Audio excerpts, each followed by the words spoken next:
Hello, everyone. Hi, I'm back.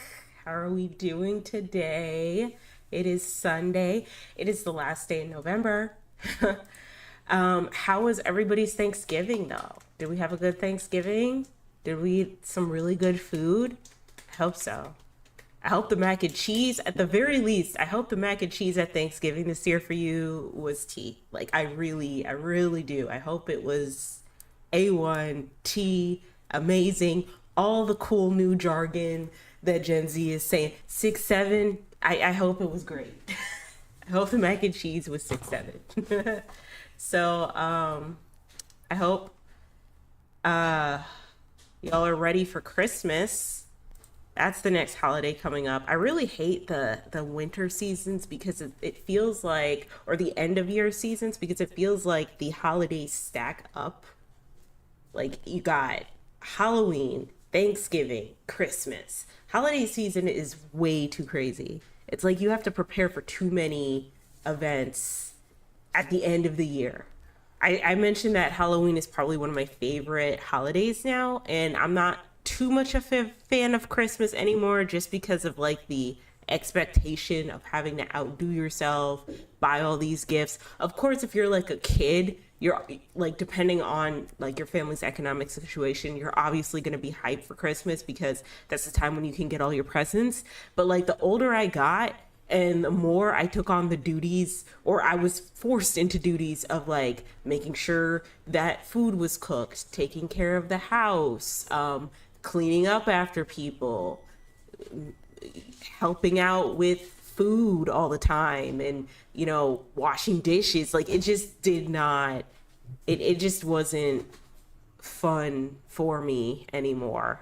As soon as it shifted from I get to enjoy and have a great Christmas to and get my gifts to we're gonna have you on maid duty, I don't like it anymore. Especially if you have a lot of stuff going on. And this is Christmas holidays with my families, by the way. It's holidays with my family. Holiday with friends, it's completely different. And because I actually like my friends, I'm more than willing to, clean up, hand things out, have conversations, be a good host. But for my family, I was literally working out as a maid and I was miserable. And I just decided, and this is my extended family, this isn't for my mom and my dad. I actually don't mind cooking for my mom and my dad. I've done it before where I've, you know, made all the Christmas sides and my mom has made like the turkey or like the main meats. And I'd actually like to do that again with my family. But like that's the only time. Like my mom and my dad is the only time I actually enjoy Christmas. Anytime it's with my extended family, I'm never going to enjoy the holiday season. I'm so sorry. Just because of like the expectations of what I have to do and everyone being on top of each other, and it's just too much. And especially when I'm in school, or say if I'm working a job, right? I don't want to have to stop working, like come from my job, take a Christmas break, and then have to do more work for people that I don't really get along with. Like I said, I love my parents down. Like we have our issues, but like my extended family, I'm not willing to bend over backwards to make sure they have a good Christmas. And quiet as it's kept, I'm really not a fan of Christmas. And Thanksgiving, it's okay. We didn't really have a big Thanksgiving, or we didn't really have a Thanksgiving at all, honestly, because our holiday gift was going on vacation and going to Universal Studios and going to Epic Universe. So like we didn't really need to have like an elaborate Thanksgiving and a Christmas. That was our Christmas, you know what I mean? And I actually like vacation holiday presents, like holiday vacation presents. I actually like that because that's an experiment experience that you'll always remember. When you get like toys, like at some point you're either going to outgrow them or you're not going to want to play with them anymore. You know what I mean? I don't know. But yeah, Christmas probably not going to do too much. Like I said, our big gift was going out on vacation for the holiday season, so we're probably not going to do too much for Christmas, and that's okay. Um but I want to explain why I wasn't here this Thursday or Friday, because I said I was going to stream on Friday. I wasn't going to stream on Thursday because that was Thanksgiving. Like no one's going to be here for the holiday season. That would be weird. So, here's what happened. I got sick. And I was actually battling a cold for like the past 3 weeks or so. I don't know if COVID's still going around like that, but right the week before the vacation to Universal, I had gotten sick where I'd gotten like little polyps on this tonsil. It's always on this tonsil where I get the polyps, and they're so bad.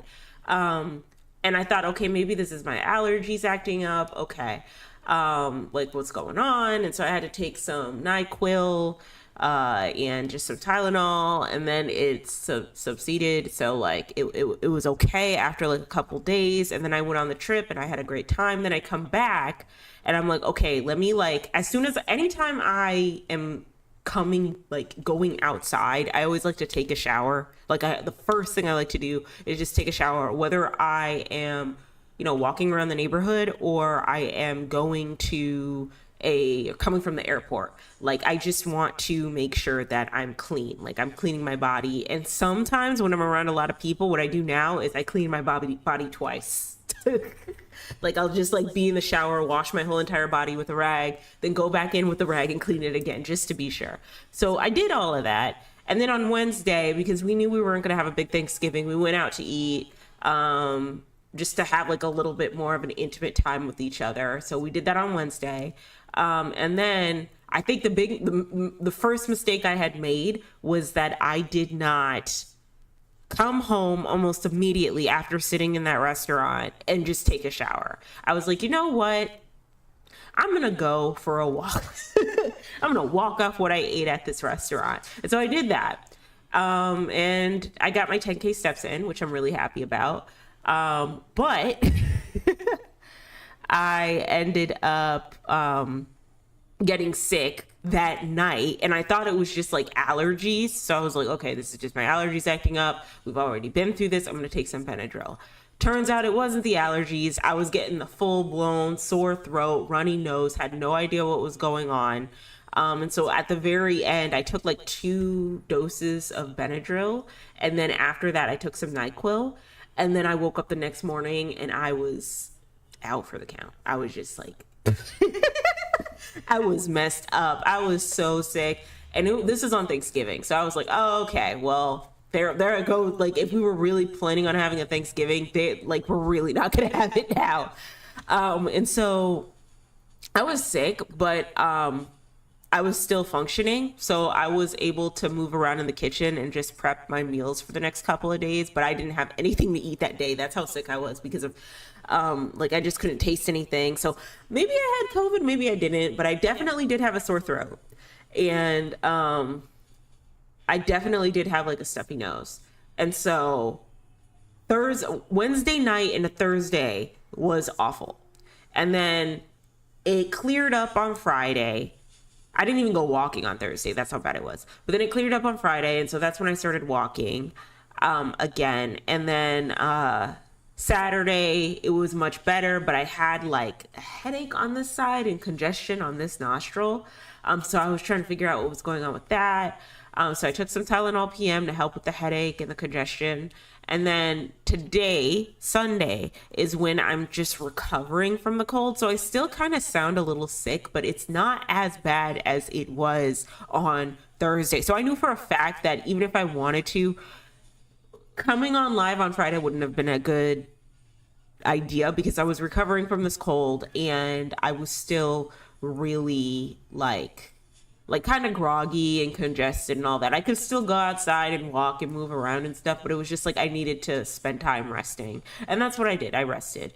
But yeah, I don't know. Something's going on. I've been hearing a lot of people like get sick twice within a course of a couple of weeks. And maybe the cold was always there. Like maybe it was like dormant in me. And I don't know, maybe I was in warmer weather and Universal, it went away. But then as soon as I came back, I just got sick. And I think it has to do with, me being around a lot of people. Yeah, so I also don't get sick often. So it's like not the end of the world if I, get a little sick here and there. But I don't like to get sick a lot. You know what I mean? So it sucked, but it had to be done. Might as well get it over with now than like have a really important thing come up and then fall ill. You know what I mean? So, um, yeah, buddy. Yeah. So, sorry about that.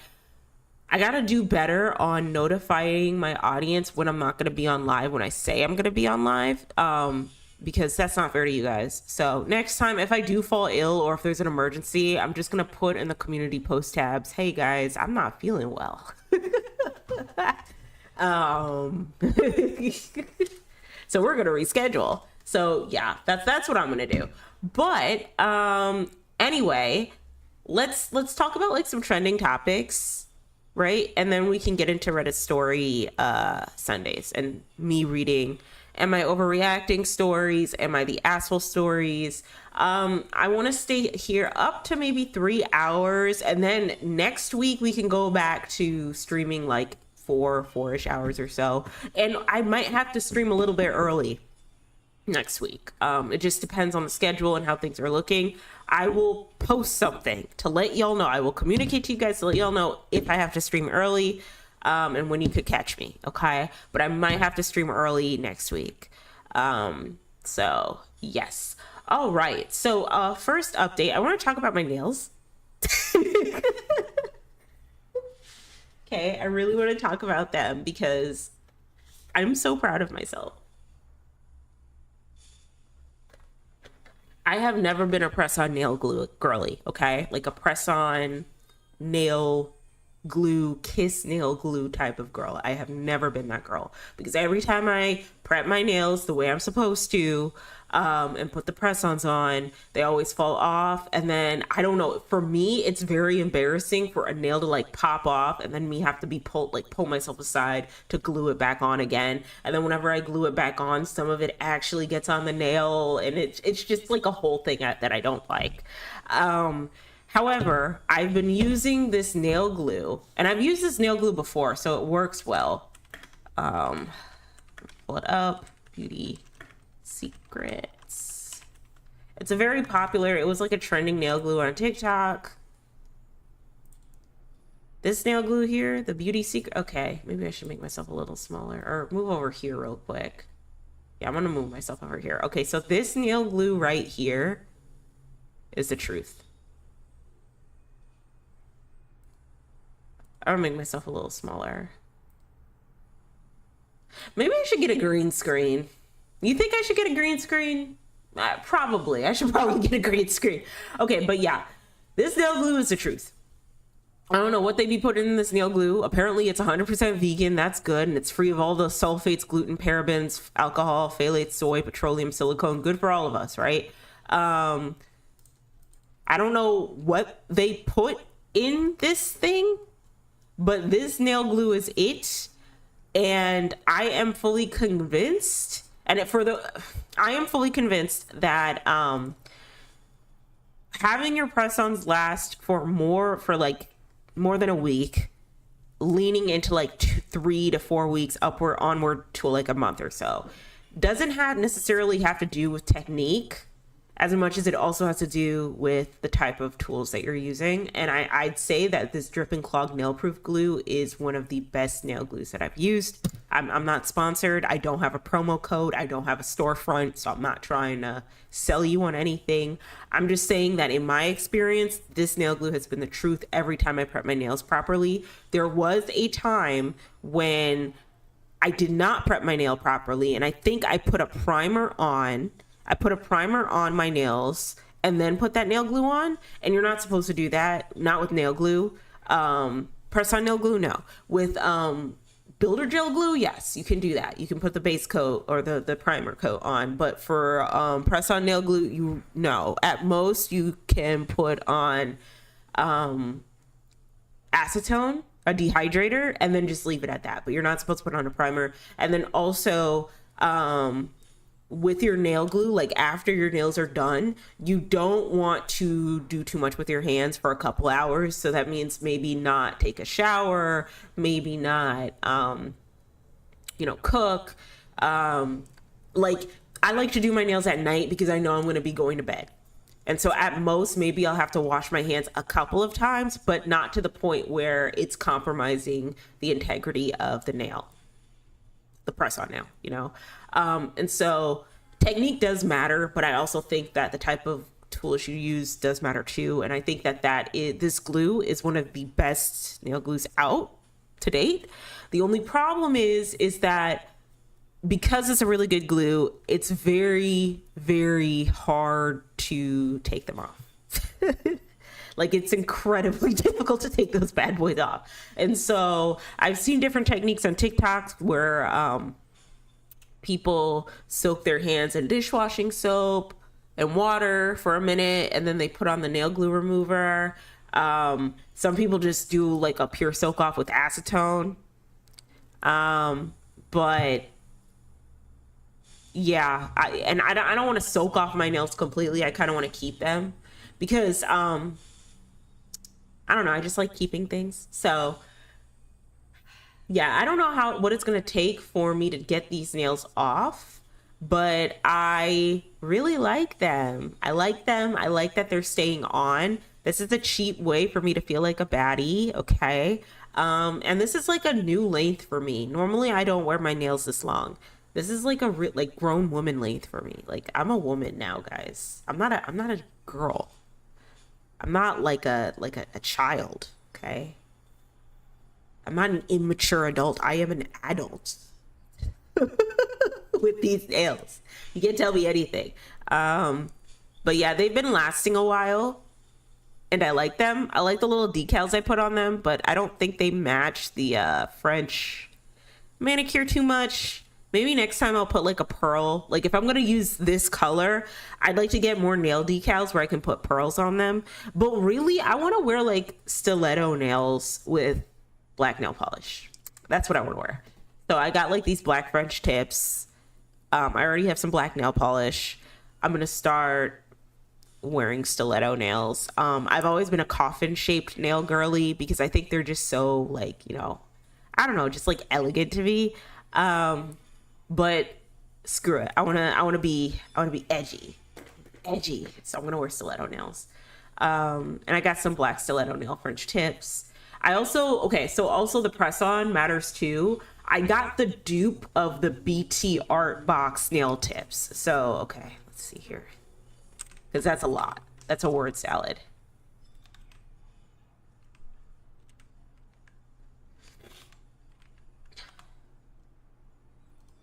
Okay. So this is BT Art Box. This is the website. You can find them all on, like, you can find all of these nails on Amazon. But if you don't want to shop at Amazon, which I completely understand why you wouldn't want to, you can shop here. So I actually got the dupe of these nails. This is Long Hair Pretty Nails, the YouTuber Long Hair Pretty Nails collab, but I got the dupe of this nail. So where's the white tip? Yeah, the dupe of this nail in like nude color. And it's called like Mystics or something. And they have like different colors, like brown French tips, pink French tips, white French tips, and they're all square. I'm not a square shape girly. Really, I'm not really into square shaped tips, but yeah, these nails are really convenient for those of us who can't afford to go to the nail salon every couple weeks.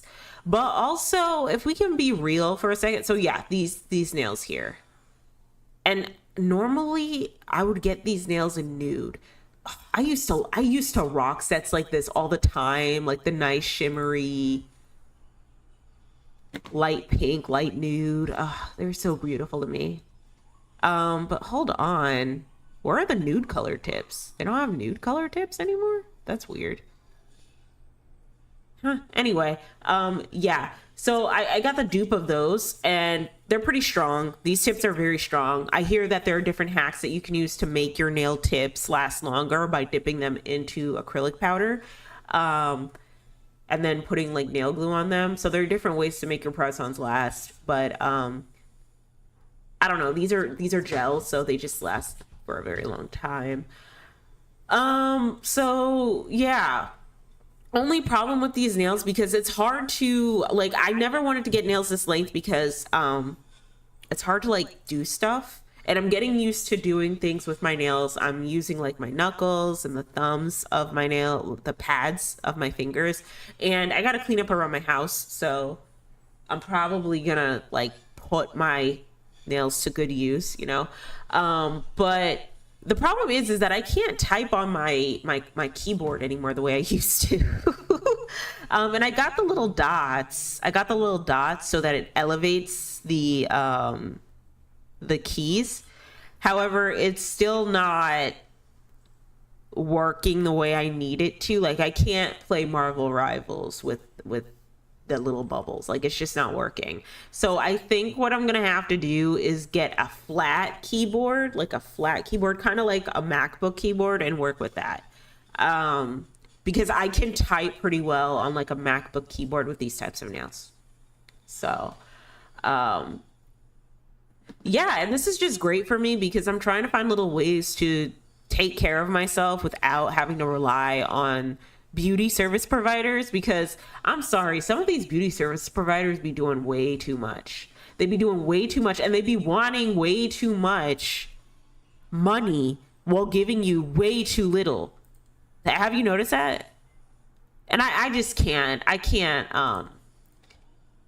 support that, y'all. I just can't.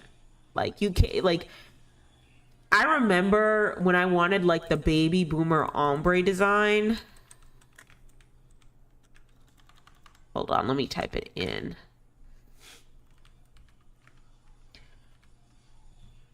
I don't know why everyone called them the baby boomer nails, but like, this was a popular nail design in like the 2010s. And they would look so good on like longer nails. They just look so good.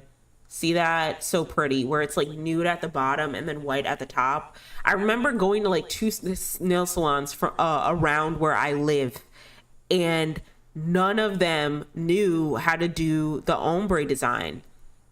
None of them knew how to do the ombre design with the SNS nail dip powder, where they dip your nail in acrylic powder. None of them knew how to do it without the SNS powder. None of them knew how to do the ombre nail. And instead of just saying, yeah, I can't do that, they do it and it look awful. And I'm just like, girl, don't play in my face like that. You know what I mean? Like, if you can't do it, you can't do it. Just say you can't do it. Yeah, these nails are so pretty. But like, this set used to cost me like $100 for 2.5 weeks. I don't have money like that anymore to be spending $100 on like ombre nails when I can just get the press-ons and have the same effect. I actually do have baby boomer ombre press-ons, and they look very pretty. But I don't know. I might wear them one of these days. I might not. I kind of want to do like a black ombre nail.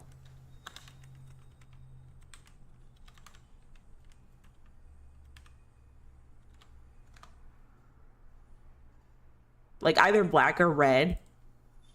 And the reason why I like the ombre, like the black or the color at the top blending into the nude, is because when your nails grow out, it doesn't look like you need a fill. Like, it just blends in seamlessly. And that's what I liked about the baby boomer ombre nail effect. You know what I mean? But anyway. Yeah, so my nails are lasting. I'm very happy about that. I don't know if you guys care to see a nail tutorial, but if you did want to see one, maybe I'll make one coming down the pipeline. I don't really know. But so there's that with the nail updates. Okay, I was sick, so I couldn't show up on Friday. My nails are lasting. Yay, that's good. Movies. So I watched The Ugly Stepsister. So yes, I'm still watching horror movies. I'm still in this bitch. I really want to watch the Tusk movie, but oh, you can watch. Did you know you could watch The Ugly Stepsister on Disney Plus? That's news to me. That is news to me. And you know what's crazy? Letterboxd gave this a 3.7 out of 5. No, this movie was actually pretty good. This movie was great. This movie was amazing. I love this movie down. I didn't know it was Norwegian. I thought it was German because they kept saying nine. I don't know. Their dialects, like they sounded German, but apparently it's Norwegian, and that's fine.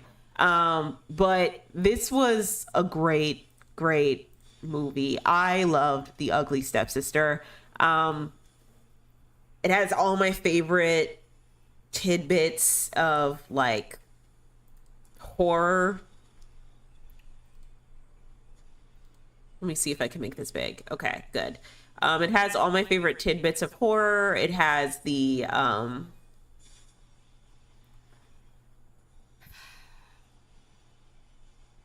female protagonists, female rage, the horrific feminine, trying to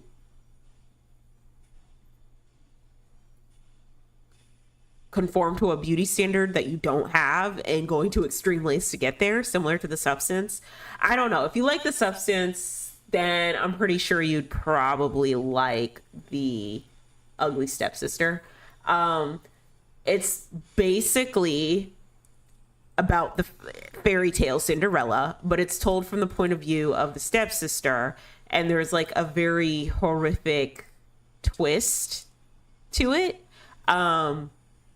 Because the ugly stepsister is going through drastic physical changes in order to obtain beauty to marry the prince.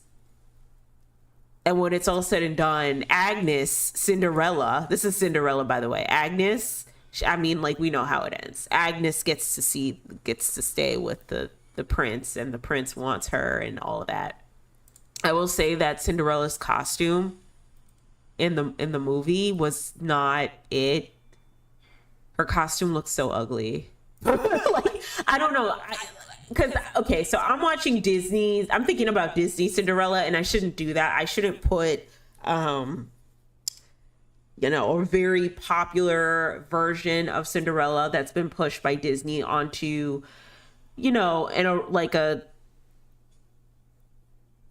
an original, like a fairy tale that's been out way longer than Disney has, that's not fair. But they did stick with the blue dress. But the blue dress just didn't look like it fit Cinderella.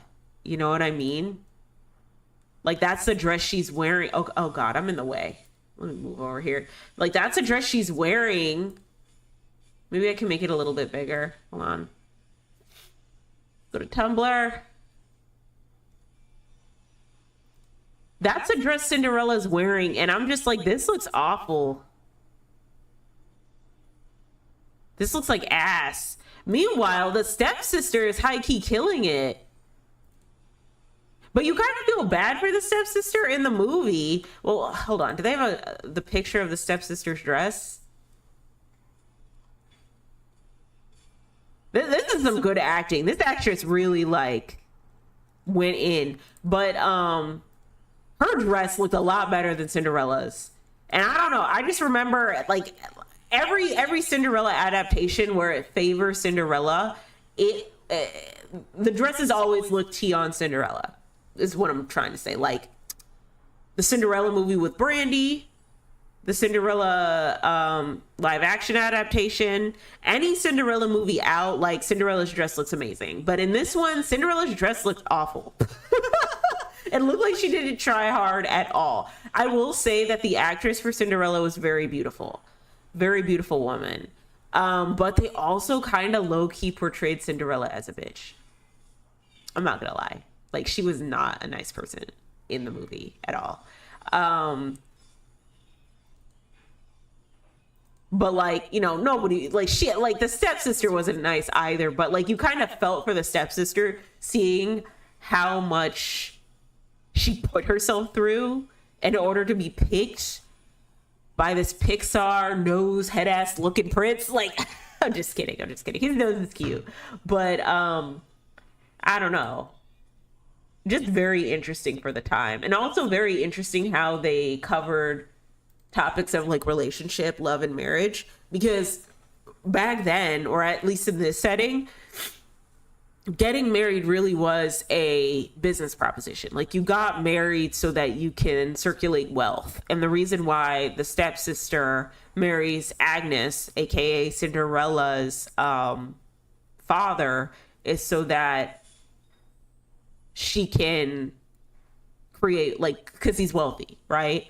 But then later on, we find out, like, the through this marriage, the stepmother doesn't have much money, and I guess the Agnes and her dad didn't have a lot of money either, and so the stepmother's whole goal is to marry off her daughters so that they can be set financially. But very beautiful story, very well done, very, very gay. Very gay. Oh, very gay. Okay. Which I liked.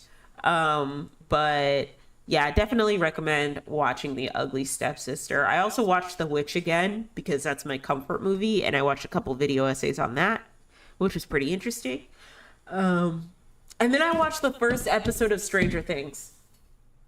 And I gotta tell y'all,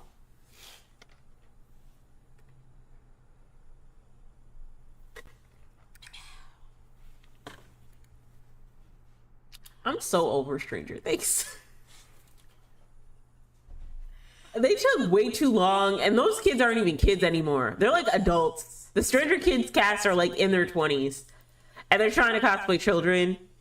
I don't know. It struck a chord in me when Eddie in season 4 got offed. I did not like that. Eddie was my favorite, and then they offed him.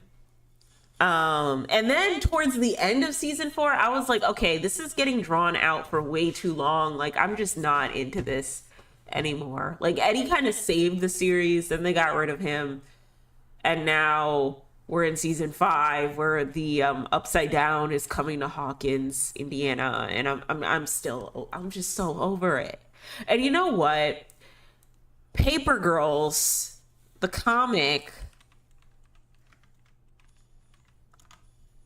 Paper Girls kind of had the same Stranger Things appeal, right?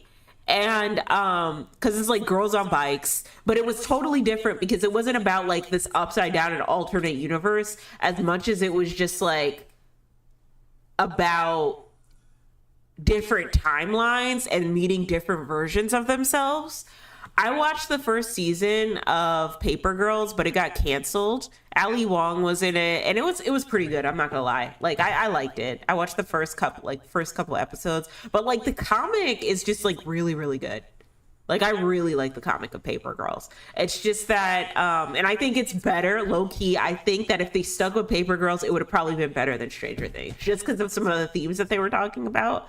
But you know, it's these kids in the 90s or the 80s on bikes, and we already have Stranger Things with kids on bikes, so I guess people thought it was trying to rip off of Stranger Things. So yeah, but I'm just over Stranger Things, girl. Even like the graphics for the show don't even look convincing anymore. Like, they used to look really cool in 2014 when they first came out, 2015, 2016 when they first came out. Now I'm just like, this is awful. Like, this is not good. So yeah, I saw Stranger Things, saw The Witch. Is there another movie I saw? I saw Hedda with Tessa Thompson. That was good. That was really good. It's a play adaptation, and Naomi DaCosta, I think she directed it, and she's also directed a Marvel movie, I believe.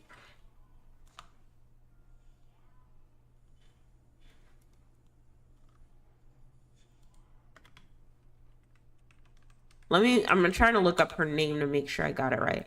Yeah, okay, so it's Nia DaCosta. Nia DaCosta is a director. And she has directed, from what I remember, The Candyman in 2021, which was good. That Candyman was good. I never watched Little Woods. And then she also directed this new movie, Hedda, but she also directed The Marvels. Okay. And this was around the time where like the whole go woke, go broke argument was starting up on social media, because it didn't feel like people actually had genuine night like genuine criticism to say about like how the Marvels went and how it was directed, right? It felt like they were just trying to shit on like a director because she was a woman of color.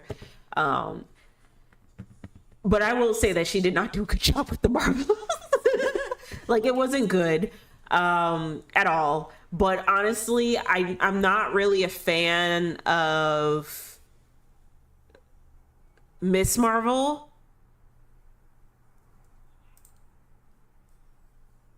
Like I'm not a fan of like Brie Larson's Marvel and the other Marvel that had a show.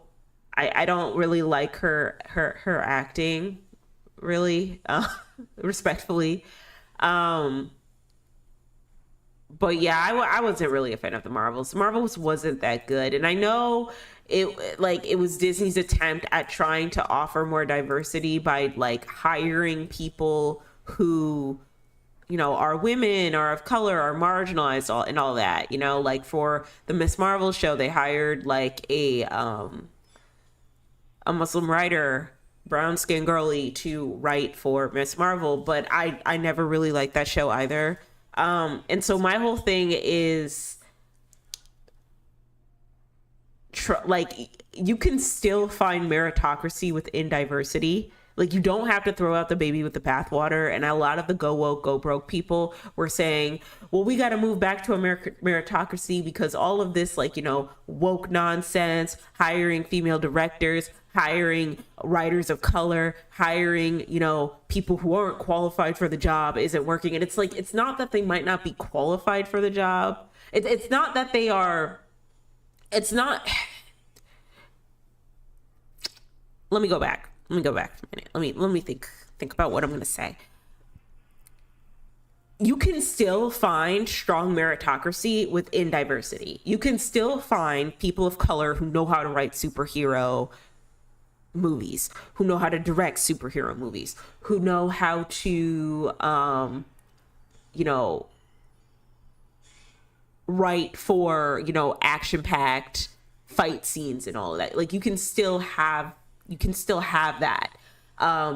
You can still hire people of color or marginalized people or people to offer that representation to the series or the movie or whatever you're trying to like direct or create, while also finding people who are like the best role for it. So maybe Nia DaCosta's The Marvels wasn't that good, right?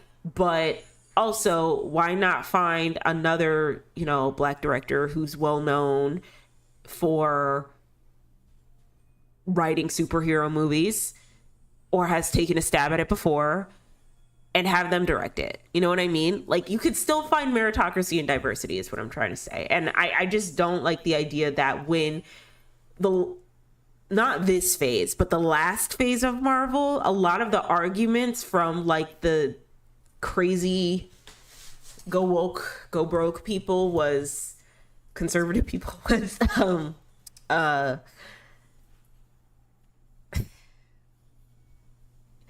we need to bring back meritocracy. We need to bring back people who know how to write for these types of movies. We can't just bring back people. We can't just hire people who are just because they're Black or just because they're a woman, because that's not always the case. It's just that they don't know how to write for those types of shows. You know what I mean? Like I said, Nia DaCosta's good with Candyman. She's good with Hedda. She's good with that type of stuff. Not really superhero movies. But you can still find a Black woman writer, like a comic book writer who knows how to write superhero movies, probably. Because sequential art writing is probably similar to movie writing in a way, or directing. Maybe not. But there's ways around it. You know what I mean? And I think it was just like a hit campaign against Disney to bully a lot of people of color from getting into positions of that they usually would not get. Like we don't have a lot of female directors out there, unfortunately. We don't have a lot of Black directors out there, unfortunately. And I just feel like a lot of people, and at least in the go woke, go broke category, just kind of wanted to find a way to humble those folks by shitting on Disney, which is so dumb. So dumb. But yeah, she did great with Hedda. And I'd like to see her do more stuff like that. More period pieces. I'd like to see her do stuff like that. So yes, there's that. And then, okay, final topic. And then we'll get into the Reddit story Sundays. We'll read Reddit stories. Okay.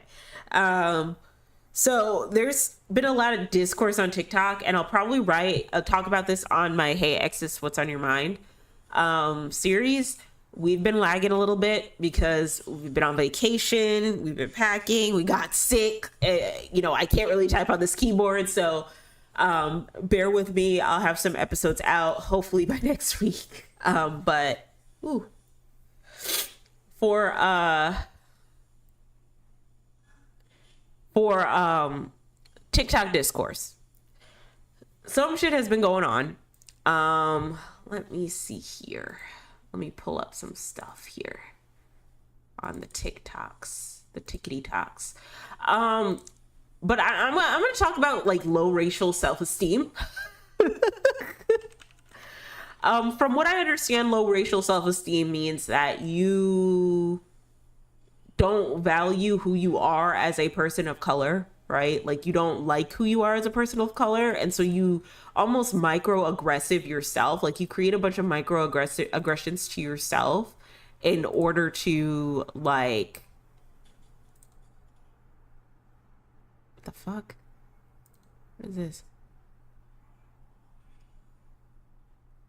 Okay, I don't know why they sent that to me. All right, sorry. I had to check something. But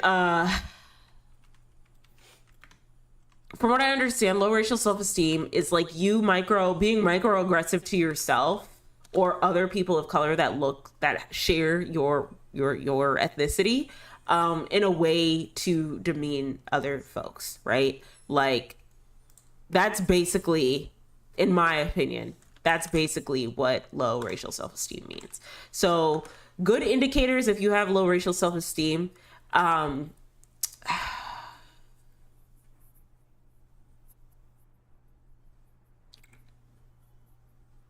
Like if you say things like civil rights hair, you call your natural hair, the natural hair on your head, you're a Black person, right? And you call the natural hair that grows out of your scalp civil rights hair, or Sealy braids. That's what I hear from The Color Purple. Or you call certain types of music, like for example in hip hop, civil rights music. Or I don't know, that one time in Love Island when that Black girl got up on TikTok and said that she would let Huda call her the N-word and fuck Olandria, like stuff like that, right? That's an indicator that you might have low racial self-esteem, that you might be a smidgen whitewashed, and you might need to do some like work inside. Like you might need to do some work on the inside to, boost yourself up as a person of color. I will say that as someone who's grown up in like predominantly white spaces, it's very easy for you to fall into having low racial self-esteem. So I understand some people who fall into that category, but I also know that you can't sit there, and that the older you get, the more you need to keep doing the work to empower yourself. Because eventually your viewpoints about how you see yourself as a person of color are going to have an impact on other people of color as well. Like young girls, men, you know what I mean? So you want to be very careful about like the self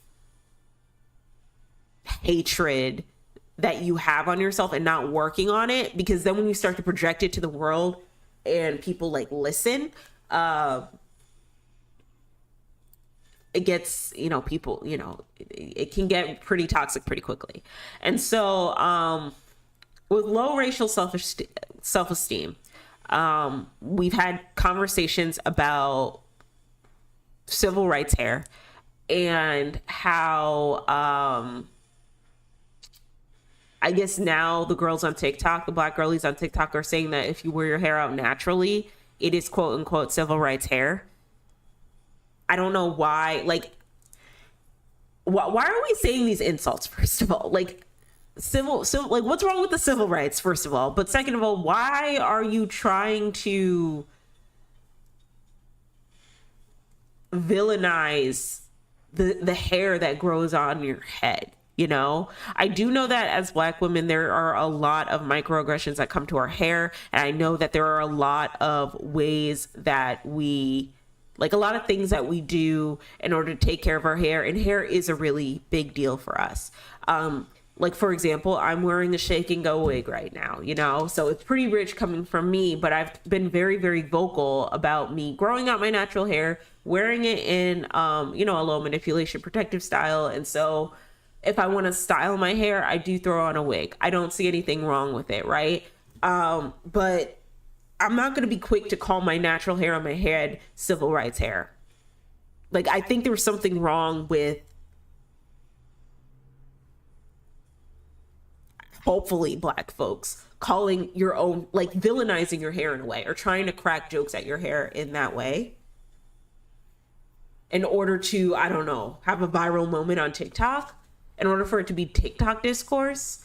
I don't know. And then another thing is, there's a lot of discourse about, like, what type hair you have, like type 4, type 4A, type 4B, type 4C. I know there's a lot of discretion, a lot of challenges that type 4C girls express, and how the natural hair space isn't the kindest to 4C girls who have kinky, more tighter knit, coily textures. And I also know that the natural hair community isn't the nicest to the natural hair girlies who have, like, low density, fine natural hair, as a low density, fine natural hair girl myself. However, I think we need to be very careful about some of the shit we say online, because it's not just how you personally feel about your hair anymore if you're trying to have a conversation about this and bring it to the internet. There are other people online listening to this. Maybe there is a woman who's trying to learn how to love the natural hair on her head.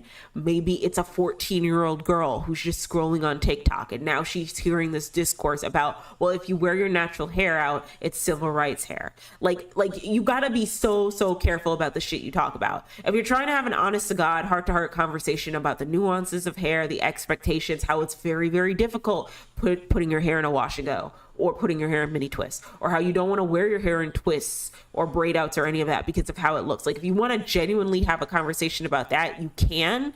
But, like, when it gets to the point where you're name calling your hair, laughing at it, or you're trying to do away with the problem by hiding your hair all the time, and to the point where you don't know how to take care of your hair, that's when it gets a little weird for me. That's when I need us to backtrack. I know that we're not personally responsible for how people interpret, like, the type of content that we put out on the internet. As I've always said before, I'm not here to raise your kids. I don't give a shit about your children, right? But also with things like hair, right? For, like, black women, especially black girls, when you already know that there's so much built up against us in this world, just in the looks department alone. I'm not even talking about skill sets, just the looks department, right? I don't know, dude. Like, you just got to be really careful with how you're coming out in the world. I know that there are a couple content creators that got into it, that had a back and forth about, like, wearing your natural hair and not feeling confident in wearing it. A lot of creators saying, you know what, like, I just don't want to go outside and wear my hair in mini twists because they look boneless and thin and low density. And, like, I get it. My mini twists look boneless. Well, I don't wear mini twists because they don't work well with my hair. I wear chunky twists, and they're thin and low density, and, like, it just is what it is. But I've kind of gotten to a point where I'm okay, like, casual days, I'm okay wearing my hair like in thin mini twists. And just letting my hair go through its cycle. But if I kind of want to change my look up, like for instance, now, today, I will wear a wig, and that is what it is. But I don't wear wigs all the time, I guess is the way to put it. I will wear my hair like up and away, but I won't wear my hair in wigs. And when I do go outside, there's times where it looks like I haven't combed my hair, and I'll just go outside and just do what I gotta do. Like, I do not give a shit anymore. But it took a lot of unpacking for myself and a lot of internal work on myself to be okay with where I'm at with my hair. You know what I mean? And it also took the work of me looking at the end goal, that eventually somewhere down the line, I'm going to have, now I do have like really full, nice looking braid outs. And that was the goal for me for the longest time, for about a decade, And so if that means that I have to put my hair into dookie braids and tuck the ends under and just go about my day, I'll do it, and I'll make it cute. You know what I mean? Or I won't. And I don't really care, because, if I really want to feel cute that day, I will throw on a wig, and I don't really care. But it's not to a point where I feel attached to my wig, or where I feel like I have to wear a wig all the time. If I am going out, I'm probably gonna wear a wig, because I don't really feel like taking out my hair. But I think it's an interesting conversation, because the women who are very honest about their hair and why they choose not to wear certain natural hairstyles like twists or plaits and cornrows and all that, versus why they choose to wear their hair in braids or wigs or extensions. I think the conversation needs to be more so like, what are you comfortable with, and what are you willing to settle with yourself on? Like, if you put box braids in your hair all the time, if you wear weave all the time, if you wear a wig all the time, right, and you never wear your natural hair, then you got to understand that your hair probably, and you're never wearing your natural hair, and you're not taking care of your natural hair. That's a big one, not taking care of your natural hair. Then you have to be okay and accept that your hair might not be the healthiest, and it might not look as good as the standards you have for your hair. Okay? Like, you just got to be okay with that. All right? And there's nothing wrong. Like, that's your choice. Like, you're probably still a baddie. You're probably still a bad bitch. Like, it's fine. But it's just like, if you neglect your hair to put hair that isn't yours on your head, that's the outcome. And if you're okay with that, then I'm okay with that for you. But while you're okay with that sentiment, don't be out in these streets talking about some civil rights hair because some girl with like a high density afro is able to rock, her natural curls. Like, don't do that. Don't do that. Don't do that. Okay. Like, that's messed up. In the same breath, if you do wear your natural hair, and you want to take care of your hair, or you're trying to wear your hair in an afro or twists or protective styles or whatever, you might have to accept the fact that, yeah, a lot of the natural hairstyles that you see your natural hair faves do, they might not look the same way they do on their heads on yours. Because you might have a different hair texture, because you might have thin hair, like fine thin hair, you might not have a lot of hair on your head. Like, for me, chunky twists, it gives Travis Scott. I'll show you the picture again. I very much so look like Travis Scott with a freshly done chunky twist. And I think they're cute. Depending on the occasion, would I wear them out? I mean, I wore them out that day, and I was kind of into them. But let me see if I can find it.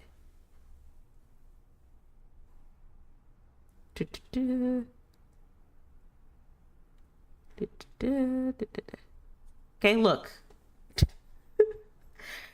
And I have fine natural hair. I'm like type 4A, type 4B hair, but I have like super fine natural hair. you know, like fine, low density hair. And it's just what it is. And I don't really care anymore because I know I'm doing things to strengthen my hair up. But like, if you are a natural hair girly and say you do have low density and fine hair, are you going to be okay or learn how to accept the fact that your hair is not going to look like your favorite natural hair girly with the high density hair type 4A hair texture if you're type 4C with low thin density hair? Like, are you going to be okay with that? Are you going to do the work to unpack that? If you're not, like, that, you know, that's your business. But like, or if you're gonna just spend all your time like being insecure and shitting on your head, like on what's on your head, like, then by all means, please go ahead and you know,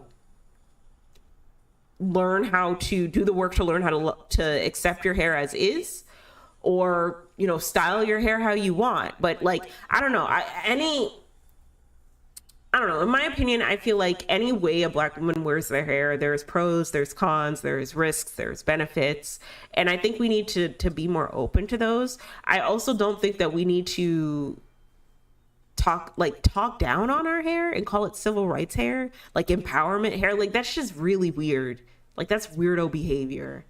You know, like, just because you want to wear silk presses and box braids and shit doesn't mean that you're gonna, like, you want to call, like, someone who wants to wear their afro like the civil rights right on sister. Like, that's just weird.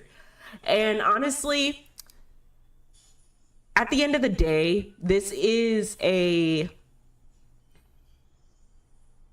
backlash from a systemic issue that has been affecting us for like hundreds and like decades, hundreds of years. Like, let's just call a thing, okay? The natural hair movement as it is very, very young. It's only been around for, I want to say, a decade-ish or so, maybe 15, 20 years. And so it's going to take a lot of time for us to just grow and accept how to let our hair exist and manifest as is. And some of us aren't going to be willing to be okay with, like, aren't going to be willing to be okay with the change. Some of us might want to wear our hair straight. Some of us might want to wear our hair in wigs, you know? And that's cool, I guess. Like, do you? But at the same time, just be very aware of how you're coming out into this world and how you're showing up in this world when you say certain things about your hair. Because just because you have an issue with your hair texture, doesn't mean someone like you with the same hair texture does as well. And I don't know, you still want to have, like, I think the work from within starts with you just like being okay with how your hair is and accepting how your hair is.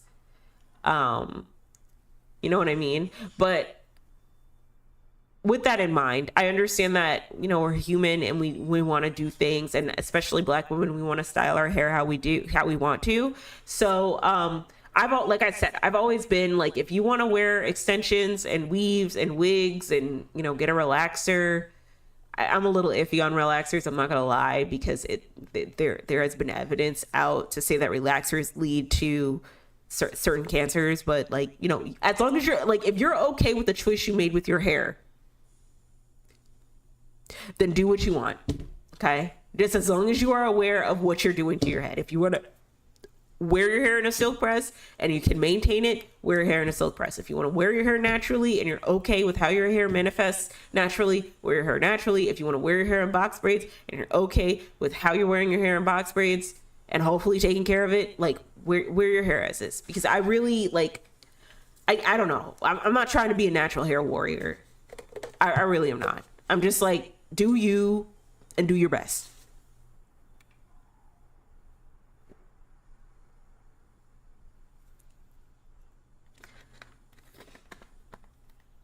Do you and do your best, however that might look, however that might manifest. But while you're doing you and doing your best, please don't put down other people who might do things differently than you. All right. Yeah, and I think I'm gonna leave it at that. I was gonna talk about the Danish deception, but I don't think I have the time to. I kind of want to get into my Reddit stories, so let's get into our Reddit stories, shall we? Yeah. All right, so we got, am I overreacting? Am I overreacting by sending this to my grandma? What did you send to grandma? All right, oh, Jesus. Okay. Ooh, Lord. Okay, anyway. 2 weeks ago, I decided to introduce my 19, so she's 19, boyfriend to some of my extended family since we have been dating for a long time now. My extended family lives about 3 hours away, which is why I hadn't introduced him sooner. I introduced him to my grandma, and they talked for about 4 hours before we had to head home because it was late. Some time had passed after they met, and it was now Thanksgiving, so my BF asked if he could send my grandma a happy Thanksgiving text. I sent him over her number, and he wished her a good Thanksgiving. Things were great for a bit up until yesterday. My grandma texted my BF midday saying, could you please tell my name? Her mother is very sick and to go home and help her. I live too far away. Thank you. A little background. My mom and me do not get along too well for numerous reasons, as she talks negatively about me to my family, even though I help her anytime she's not feeling well. I had already taken care of her the day before my grandma sent the text, and it was sent the very next day, whereas I made sure my mom was completely normal before leaving the house the same day.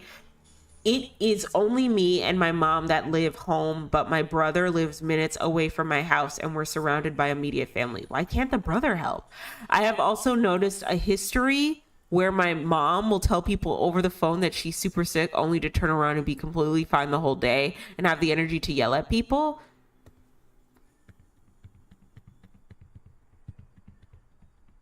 I have thoughts. But let's continue.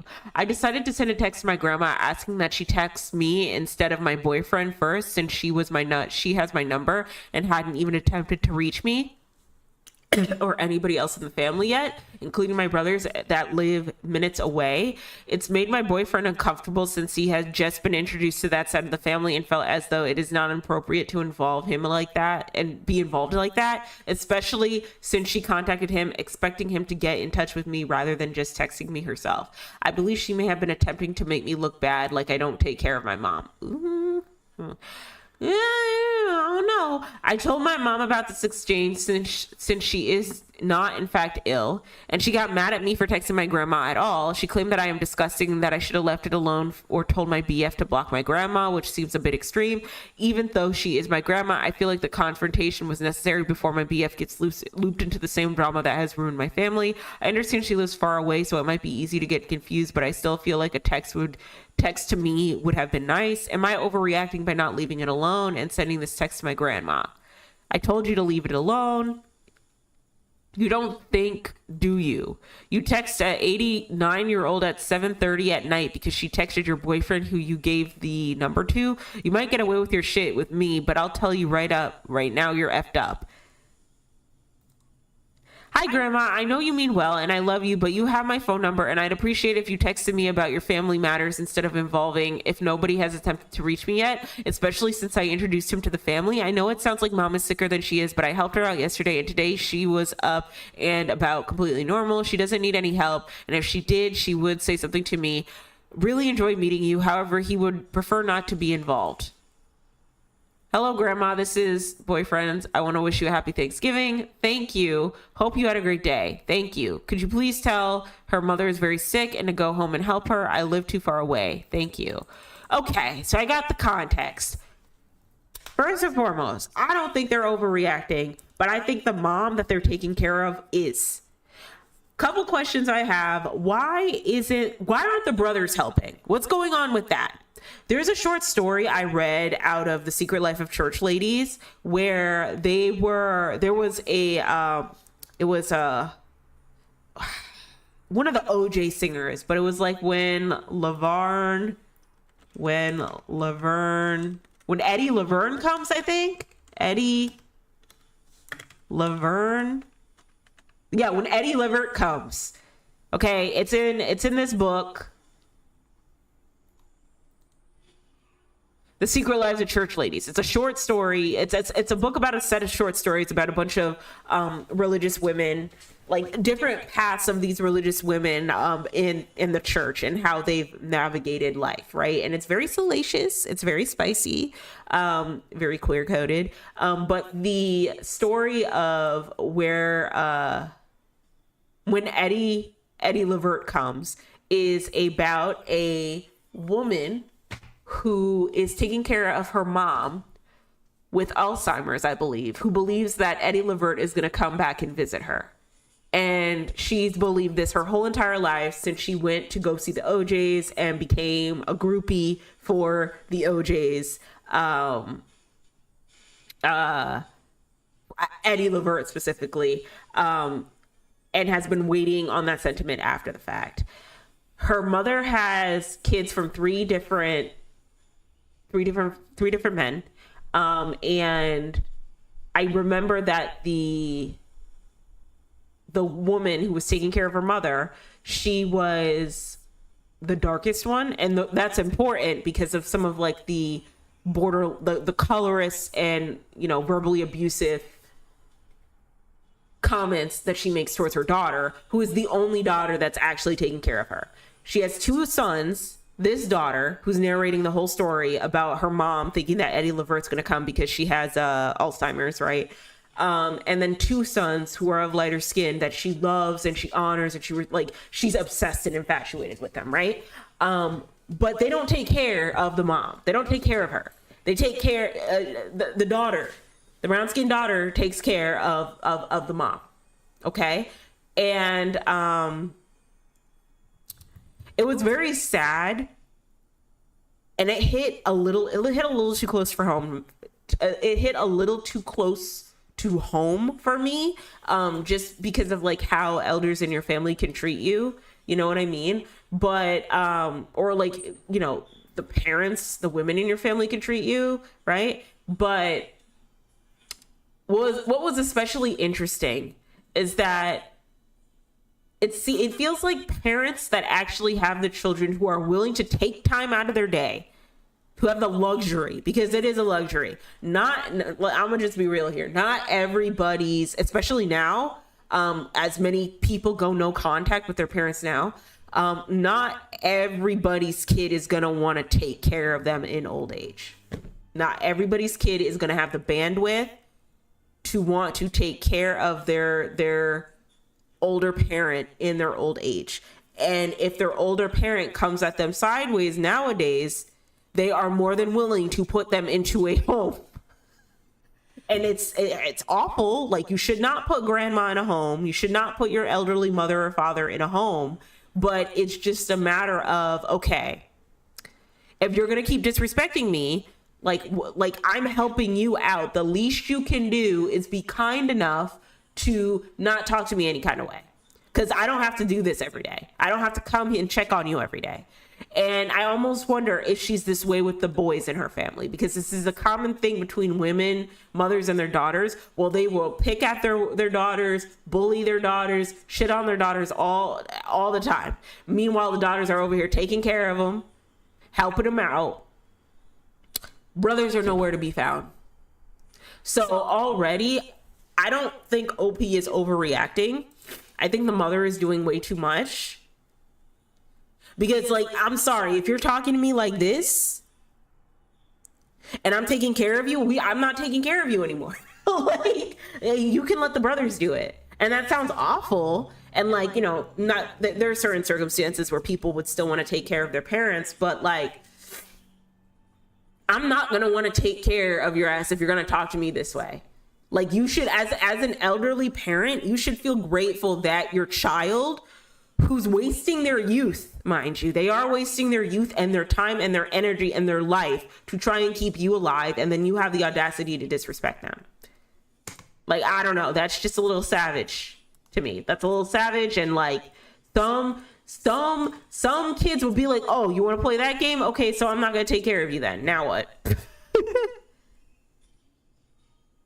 They are already starting with the triangulation of the BF, not overreacting. Yeah, and then throwing the boyfriend into it is weird. Like, the boyfriend just met them. That's a boyfriend. That's not a husband, okay? That's a boyfriend. He doesn't need to be in family business. He doesn't need to be in family business. So that's weird. I know grandma's like 89 years old, but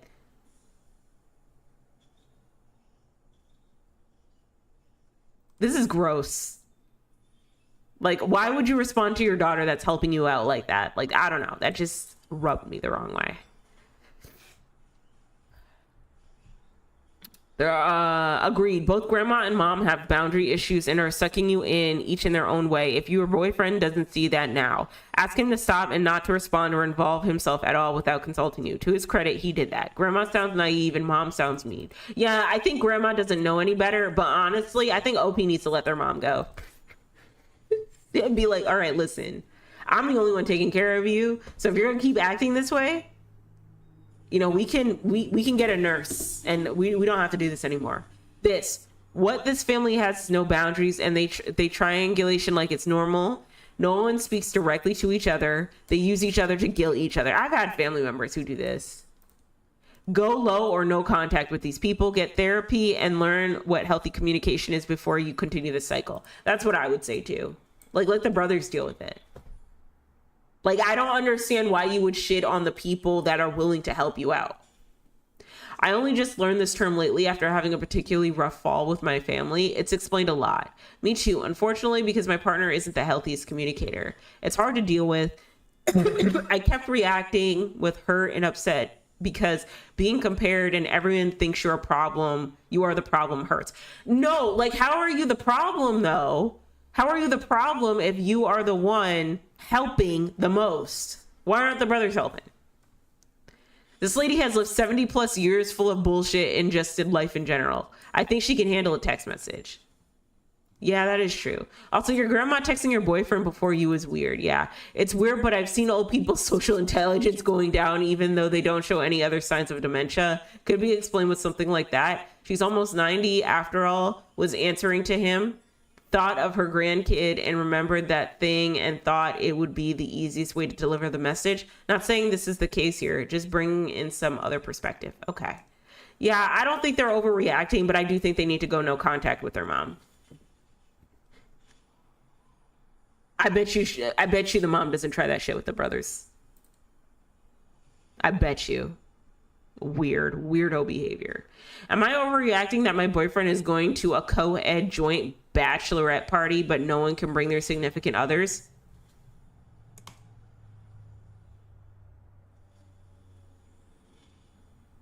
Okay, let's read. So for context, I'm 36 and the couple that's getting married is 23. My boyfriend is 29. Okay. He is the best man. They decided to make a joint trip where all the bridesmen and groomsmen are going to celebrate SEP. SEP, but together. Okay, what? What does that mean? What does SEP but together mean? Oh, this is a new one? Okay. Some of the bridal party are also in relationships with each other. My boyfriend has to pay for his own room and I can't go. We asked, so he's going to be hanging out with the other people who couldn't bring their significant others or are single. I also feel people who are in relationships will bring their person to their rooms at times, and I'm just overall uncomfortable. Am I overreacting for feeling this weird? I mean, it's meant to be a time when you let loose and it's like, okay, but all together, but not. LOL. It makes me not want to celebrate the couple when we have to go to their out-of-state wedding. It's just like at a certain point, when is it too much to ask and when is it inappropriate to require people to be in situations that can lead to bigger problems? I trust my boyfriend. I don't trust other women. I feel it's very strange to want a co-ed bachelorette party without everyone being able to go. I agree. I trust my boyfriend and I don't trust other women. That's weird. Because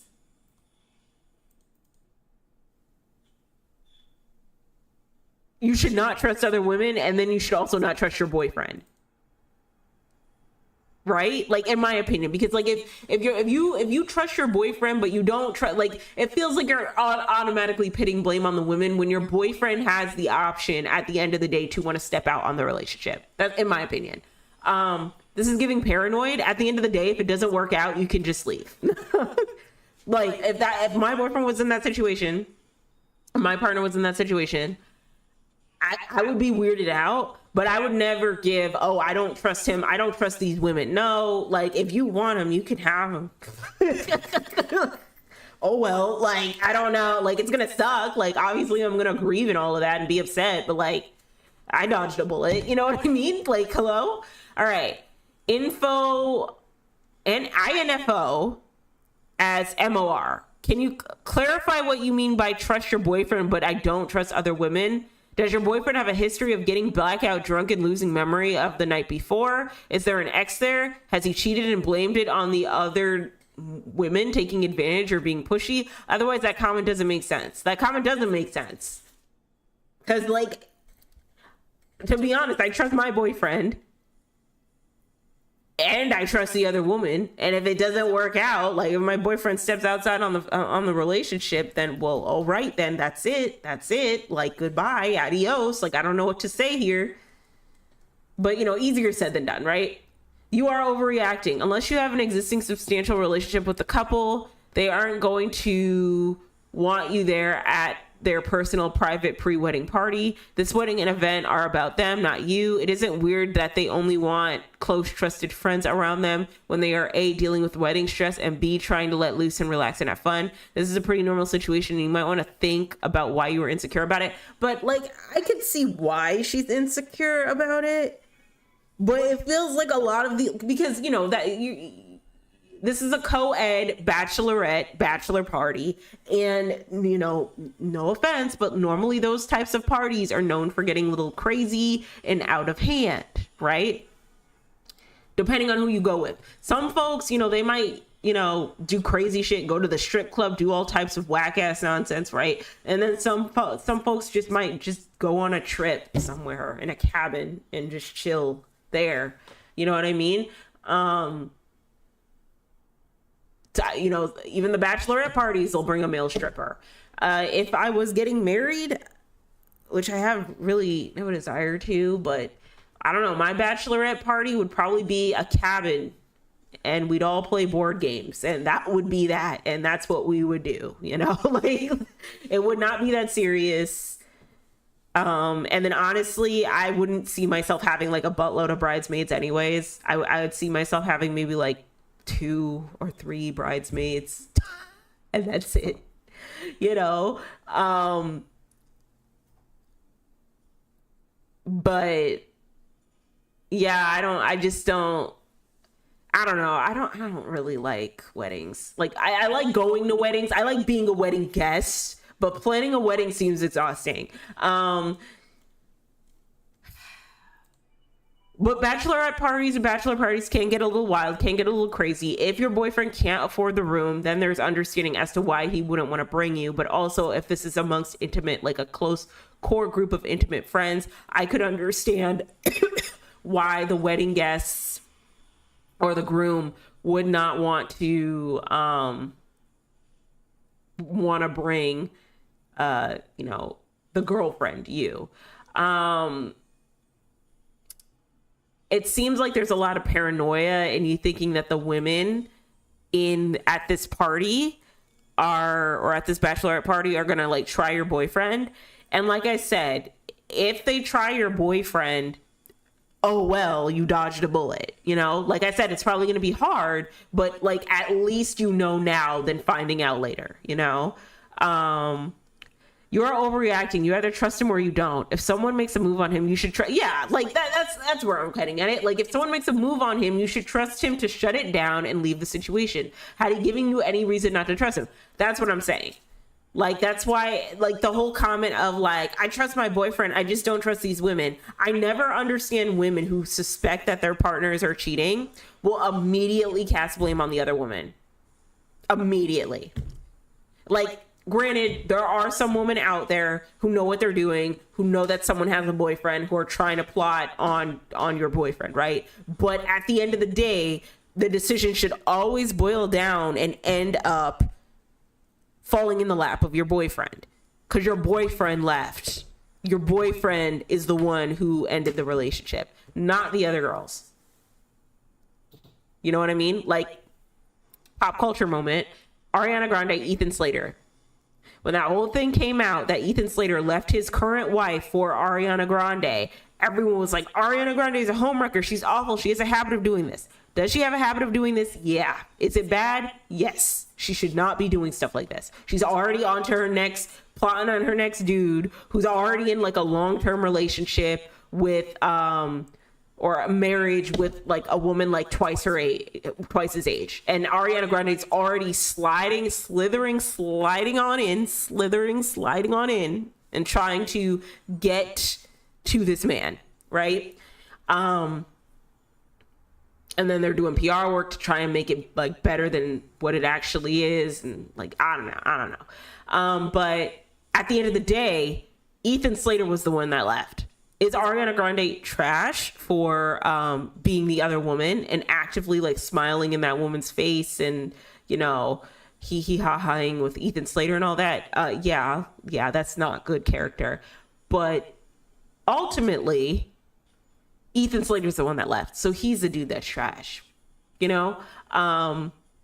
Yeah. You're overreacting. He isn't the only one, and if you don't trust him, you shouldn't be with him in the first place. I trust my boyfriend. I don't trust other women. Well, unless he trips and falls into their vagina, that really doesn't matter. Exactly. You're overreacting. And also, it's weird that you want to go to the pre-wedding party of a couple you hardly know when they are early 20s. That is true. Wait. We're getting a little ageist. I was here with the hardly know, but now we're like when they are early 20s. Are probably going to party like early 20s do, and you are nearing 40. Hey, easy. I say this as a woman close to 40 myself, and I think it would be a nightmare trying to party with a bunch of 23-year-olds. Your boyfriend is the best man and deserves to be there for his friends. If you actually trust him, I can't imagine what the issue would be. You don't trust other women? What does that mean? You think they're just going to jump him or slip him a roofie? I wish we weren't so ageist, because I know 36-year-olds that go out and party. And there's nothing wrong with that. Also, to be fair, COVID took like some years off of us, bro. Like I'm 31. I still feel like I'm 26 because of just how much COVID like stalled my life. Like I just remember like being at home and thinking, damn, I'm going to be spending the remainder of my 20s at home in the house. Like, let's be honest here, because it took a good 4 to 5 years for us to like really get over the pandemic, right? By the time everything opened up, I was like, what, 28? And everything was quote unquote back to normal. I was like 28 years old. Like, I don't know, dude. I really don't like that logic. I think you're as old as you feel, you know? But like also you don't want to go to a party of people that you don't know. You know what I mean? You're overreacting. There could be another number of reasons partners included and the base of what that is. How comfortable are they around these partners? It sounds like they want to be surrounded by people they know well. You could set up boundaries with your partner, like you're not being comfortable being in hotels with certain people, but that is between you two. This isn't uncommon for weddings, as I have also been the excluded partner. It's just how it goes sometimes. At the end of the day, I view it as something that the partner gets to be a part of outside of our relationship. We go to plenty of weddings together. That being said, this is your relationship. And if it's truly outside of your comfort zone, you just got to be upfront. That too, like if you're not okay with this, you should tell him. But like, I don't know. I think what threw off a lot of the people commenting on this is that you said, I trust my boyfriend. I don't trust other women. Because no, immediately you should not trust your boyfriend. And like these other women, like, okay, whatever. Like they're awful. But like, I don't know. It's just weird. Am I overreacting to break up with my BF of 3 years over his reaction to the upcoming sobriety? Oh yeah, we did that one already.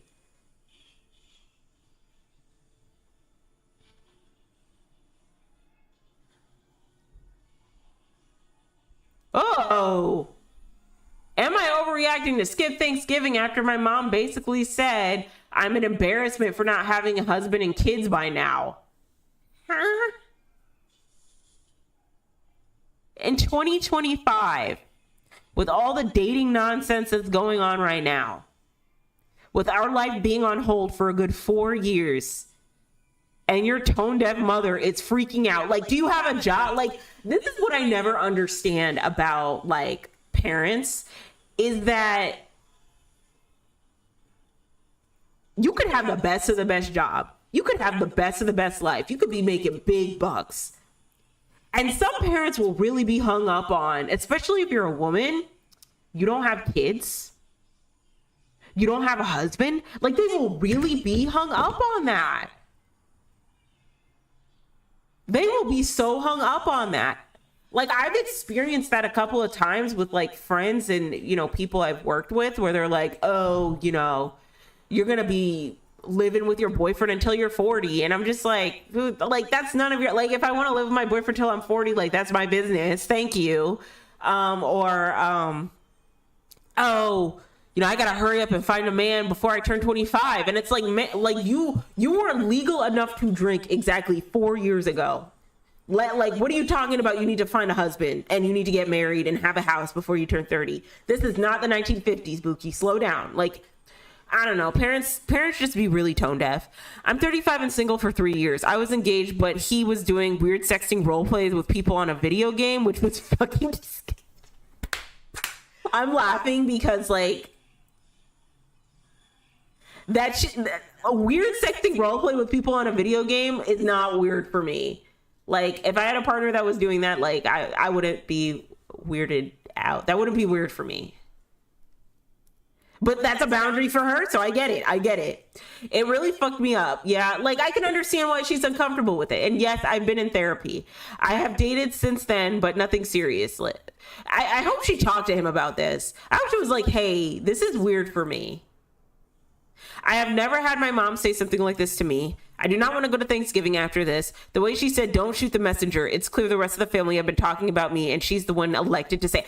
But like, hold on. Why do y'all care so much, family? Like, y'all should be grateful. Like, and this is why I get really annoyed by this stuff, because they should be grateful at least though that she's a 35-year-old woman alive and getting shit done and doing her own thing. You know what I mean? Because if she was 35 years old and in a miserable marriage with 5 kids, they would say the same exact shit. They would say, oh, you have amounted to nothing in your life. Like, I don't know. I don't want to drive 2 hours just to sit with people who think I should have stayed in a relationship with a fucking cheating degenerate little bitch. Okay. Would I be overreacting for not going? Is that too much? I'm honestly too hurt and angry to be objective right now. Would you ever say this to your daughter? Like, I have a good job. See, like, come on, man. I have a good job. I'm educated. I have friends and hobbies. I own my own condo. I have 3 car payments left. I have a cat. Why is the end all be all of me having a wife and a kids? IDK, I'm pissed. Help.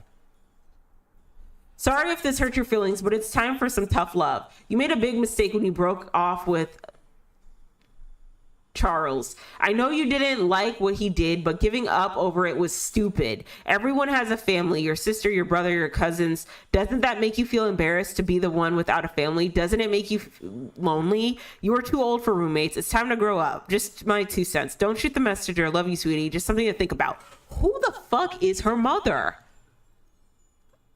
My mom would never respond this way. My mom, I remember I called my mom, like, I remember I told my mom I didn't want kids, and she was like, well, you want to be careful, sweetie, but that's your choice. Like, she's always been really supportive of that type of stuff. And if I was like, you know what, I found out that so-and-so was cheating on me, she'd be like, fuck it. You'll be fine. Just go out, do your thing, get your shit done. Like, that's the type of mom I have. Because, like, what on earth is this? First of all, this should have been a boundary that was discussed. Okay, like, if we're doing weird sexting role plays, Charles should have told you, hey, I'm gonna be doing these I'm thinking about getting into sexting role plays. What are your thoughts? And if you were like, hell no, then like, and he still did it, that's cheating. But that's not on her, right? Like, Charles should have came and been like, hey, I'm doing this on video games. But like, I don't know, I don't really find this weird. I don't, but some people do, and that's a boundary, and that's okay. That's okay. I completely understand. And you're allowed to feel the way you do, and you're allowed to break up with the person if they cross that boundary. And obviously he did. And it feels like they've had a conversation about it. And it doesn't seem like he was gonna stop. And so she has every right to leave him. But like, this is awful. This is like awful family support. Like, she's basically telling her to thug it out with this dude who's doing something that makes her uncomfortable, because it can start with erotic role plays with video games, and then it could end with him giving half of his funds to OnlyFans models. It really, like, it's a slippery slope if you're not careful. And if you don't know boundaries, you know what I mean? And then, like, now congrats, mother. You have your sister, the wife of a man who doesn't even know how to manage a household, trapped with 3 kids. Some of y'all's parents just beyond one. Her 2 cents is why they're getting rid of pennies. Oh, yeah, they're getting rid of pennies, by the way. They're getting rid of pennies. But, yeah, I just find it crazy how fucked up things are in the world, where you could have a great job, you could have all the things you need paid for, you can support yourself well, you could be living a comfortable life, and because you are a single woman and you have no partner and you have no kids, somehow the quality of your life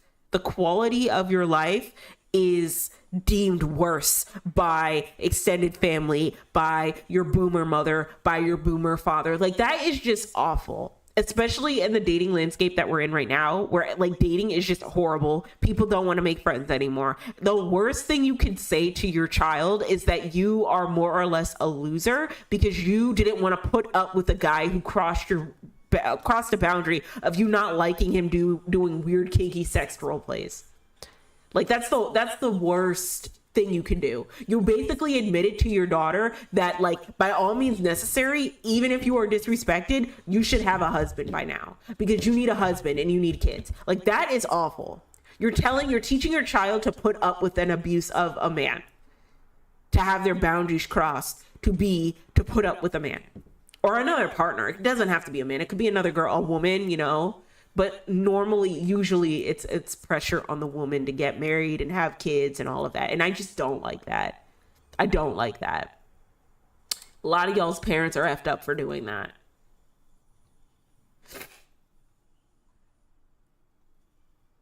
Not sure passive aggressive narcissistic or passive narcissistic aggressive. The way the whole thing is written is to give the impression that the mom has the full family behind her. The mom is the paragon of the family virtue, and the only person that the family thinks can have this conversation, thereby suggesting that mom is doing this largely because the family says she has to. But don't forget that the mom loves you and just wants what's best. If you want what's best for your daughter, then you would not be encouraging her to deal with a guy who crossed a boundary and cheated on her. If you want what's best for your daughter. I'm telling you, if I told my mom the same thing, she would be flabbergasted, and she's like, you need to leave that man. You need to leave that man. But like, yeah. If I was not okay with stuff like this, my mom would be like, you need to leave that man. There would be a conference call with my mom, my aunts, they'd be like, you need to leave. This centers mom as the victim when OP goes off on her and the savior of OP's social standing in life. Yeah, like, and I don't know, you hear so many women that are fucking miserable with how many kids they have and like having to pick up after their husband. Like, why would you want to push your kid into that? And if you want to push your kid into that, wouldn't you want them to do it with somebody who actually loves them and respects them and doesn't cross a boundary in that way? Screenshot mom's text, put it in the family group chat. That's a good one. Mom's 2 cents are why the U.S. is getting rid of pennies, and also why I won't be coming home for Thanksgiving. If you have any questions, you can direct them towards mom. Boom. Edit. Add. Thanks for the awards. Yeah, I would do that too. I hope they do and lets us all see. They can come to dinner at my house. I'll be their mom now. Yes. After she leaves your house, she can stop by mine on. Okay, they're just having little banters. Don't shoot the messenger. Bitch, it's your message. My immediate thought, followed by this was not said with love or respect. If I was OP, I'd spend Thanksgiving at home, warm, comfy, buzzed in my bathroom. Sorry, OP, your mom is a jerk. Yeah, I hope they spent Thanksgiving at home. A lot of us are realizing that if we don't want to rock, like if we don't rock with our parents that way, we can just spend Thanksgiving at home. Like we don't have to go and see them. I like in the past couple years, just because I don't like the vibe, not because they've said anything nasty like this, but just because I really just don't want to be someone else's maid. And I like, you know, I also don't agree with a lot of some of the stuff that they say. I just had Friendsgiving. And I love it. I love having Friendsgiving. I love having, you know, Christmas with my partner. Like, you know what I mean? Like, it's your life. You're not obligated. Like, especially now with how tensions are rising in the States and how like some parents they really got like, you know, some of the takes they have politically, like, you know, some folks, some of their kids just don't agree with it. Like, if you don't want to spend the holidays with your parents, I get it, girl. Like, you don't have to. You really don't have to. Because if your parents really wanted you for the holiday season, they wouldn't do shit like this. They would not do shit like this. They would not be like, hey, it's embarrassing that you're 35 and don't have a husband and kids. They would be like, I'm so happy that you have your shit together. You have a condo. You have your car paid off, that you left that scumbag. And I'm grateful that my baby's here for Thanksgiving. It would not be any of this. It would not be any of this. Okay. Like, absolutely not.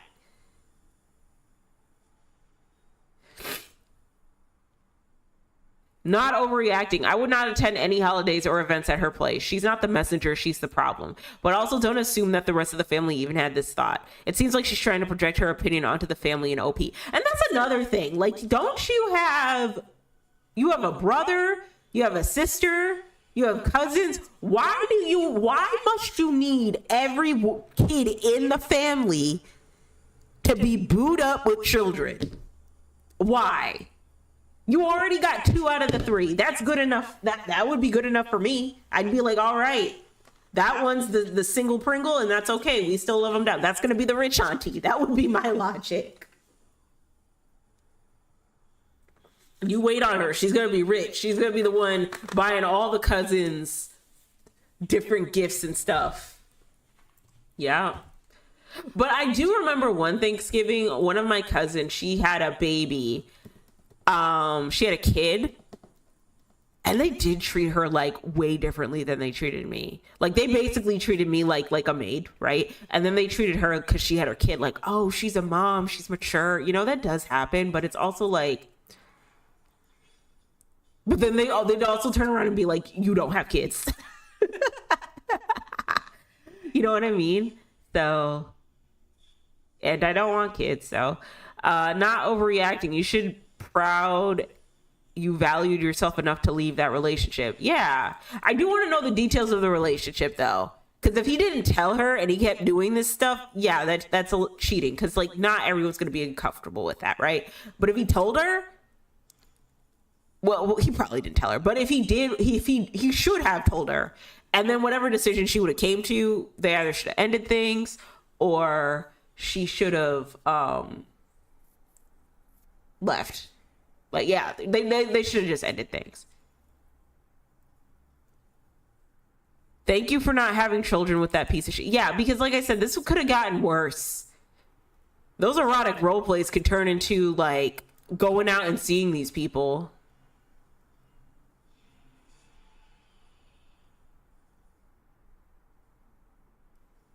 Yeah, I'm sorry she had to deal with that. Am I overreacting? Found 2 hairs in my soup. I asked for a new bowl and for me to keep the bowl at the table. Then I'll swap it for the new one. Staff refused, so I asked for a refund. Ooh, customer service drama.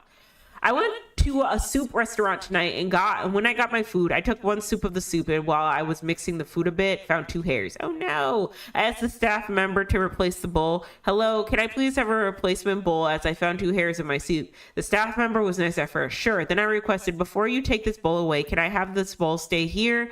And when the new bowl comes out, you can swap it so I know it's a new bowl. Staff member declined my request, and I said, it's just to make sure it's a new bowl. It is a new bowl. I used to work in a restaurant myself, and the dodgy thing chefs do at the back and not replace it with a new plate or bowl. Staff member then tried to take the bowl and said, I said, okay, that's fine. Can I please have a refund instead? Staff member said no. I then asked the manager for a refund and politely said to him, I found 2 hairs in my bowl. Can I please get a refund? Manager was hesitant to give the refund at first. We don't offer refunds. Me being a Karen now. Finding 2 long hairs in my soup and not offering a refund is pretty bad service. That's okay. I'll sit here, write a review with pictures I took of the bowl. Plus, I'll search up the number of food for my health and safety and file a review report. I'll process your refund. I am not the one to blackmail, but damn, am I overreacting?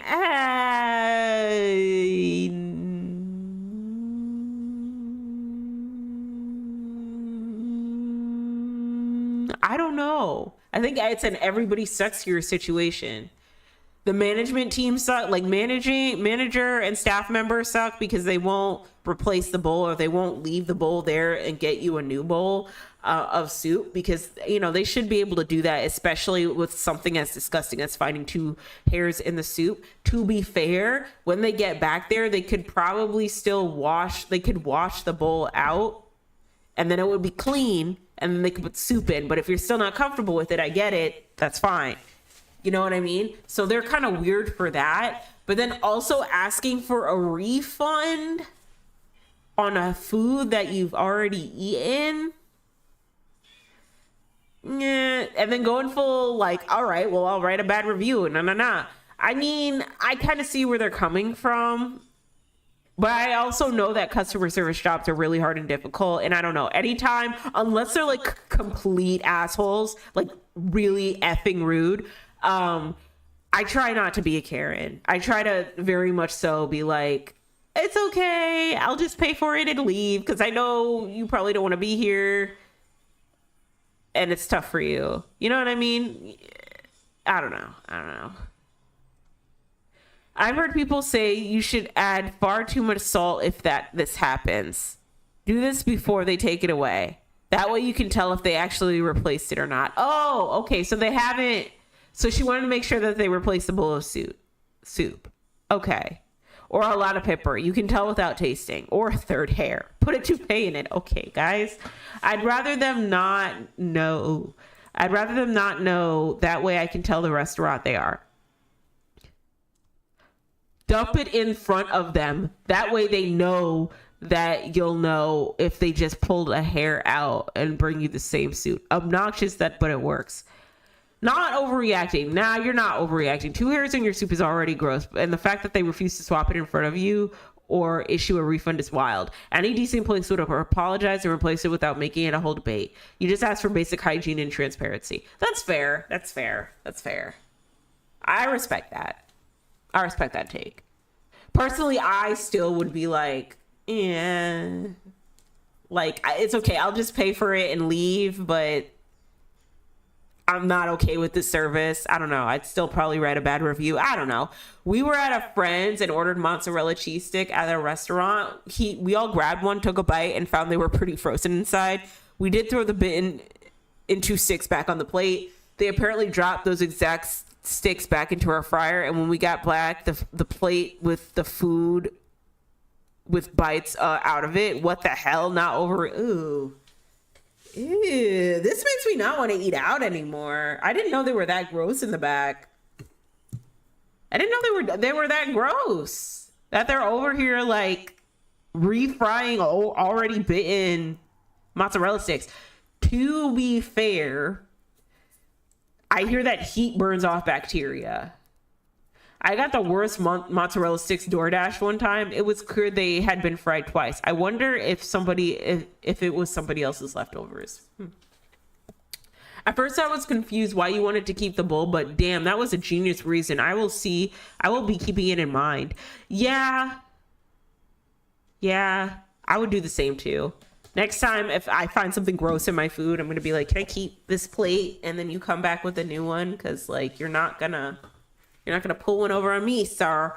Lots of places will say no because often keep because people often keep eating the faulty food and want both. Oh, okay. OP doesn't want to keep the bowl forever, just until they got a new one. At this point, it would be pretty clear if OP keep eating the soup or not. Learn to read. Okay. This is what I don't like with some people on Reddit. Learn to read. Like, some folks be so sassy on Reddit. Just for no damn reason. You'll be asking like, hey, why do birds fly? And someone will be like, you fucking idiot, because they can't. Like, okay, sir, excuse you. I just asked. Shit. Yeah, I know. My point was that from the waiter's perspective, OP comes across as a chancer who's gonna scran their meal whilst their next soup is cooking. Because yes, that's what so many customers do. Some dodgy customers making everything suck for the rest of the good ones. The waiter does not know what OP or the readers of this post are thinking. Okay, that's fair. Like I said, this is why I would never, like, I don't want to be too much of a Karen to customer service people who are nice, because I already know how difficult it is for them. Even if the service is like mid, like I just don't want to be, I don't want to give them a hard time. Promise that restaurants do not replace hairy soups by fishing out hairs. They take it seriously, unless it was some nasty place, not common or something to be assumed will happen. GMs want to make customers happy and will not tolerate nasty behavior. Okay, that's fair, that's fair. I just keep thinking about the starting point of the hairs. Likely, 2 hairs didn't fall into your random bowl after it was poured. So wouldn't the origin be the whole soup pot of soup?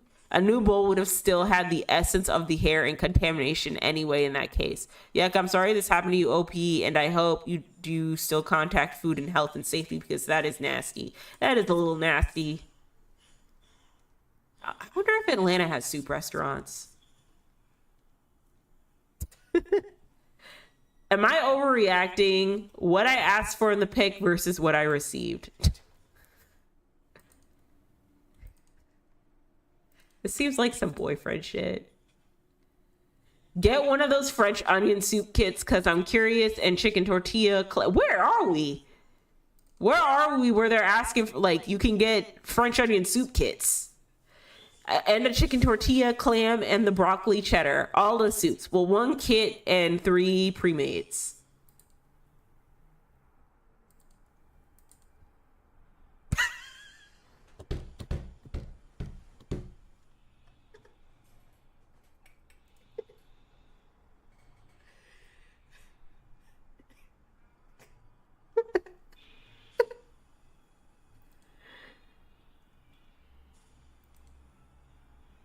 That is not the same.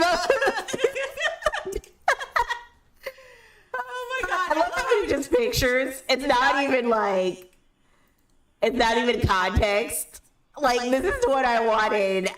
How we go from this in this deli soup section to the...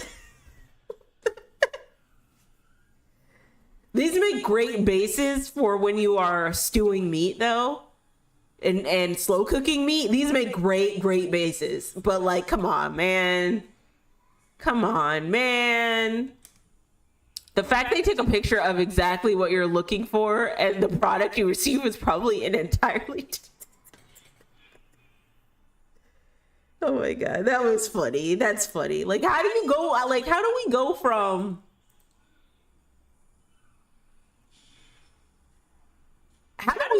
here to here?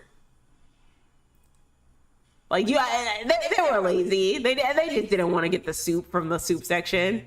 I would be laughing too, not overreacting. Because you seem to be laughing about this mild understanding, which is appropriate. I would have circled, like, get this one right here. Not overreacting. This is why I always point out colors and labels and the location they are in the picture. You never know. Not overreacting, but I'm really curious if this was someone you know or through a delivery service app. Because if it's someone you know, I feel like they don't like you very much. I feel like this is some sibling shit. Either some boyfriend shit, girlfriend shit, or some sibling shit. Like little sibling nonsense. Okay, that was funny. That's funny. Am I overreacting? My husband watched adult videos with our kids and the whoa.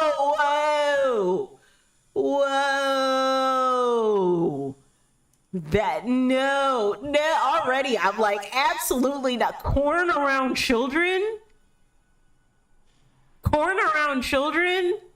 No. Our family went into town for Black Friday shopping. One parent going into the store to get something we needed. Not a long trip. Later on in the day, I had to call customer service from my husband's phone because something in our order was out of stock. The reason I was even in his history was because I was searching for 2 scooters we were deciding between for a Christmas gift and trying to figure out which one was still in stock while I was on hold. What I saw made me run to the bathroom and almost vomit. He watched around 30 corn videos, about 20 minutes in total in the car with our 3 children in the back seat while I was in the store earlier. I was gone for 20 minutes and the whole time I was in there, he was just watching that shit in front of our kids. Our 2 youngest are too young to know what's going on, but we have a 6-year-old boy. I pulled him aside and I saw it and asked him if he saw anything weird, and he had no idea what I was talking about, so that made me feel better. Okay, that's I confronted my husband and he had this deer in the headlights look and tried his usual playing innocent attitude until I told him to cut the shit and tell me what he did today that I would not be okay with. He said, I just watched some porn earlier. Ooh, sorry guys. I thought you didn't care about that anymore. And I said, where and when? And finally he admitted he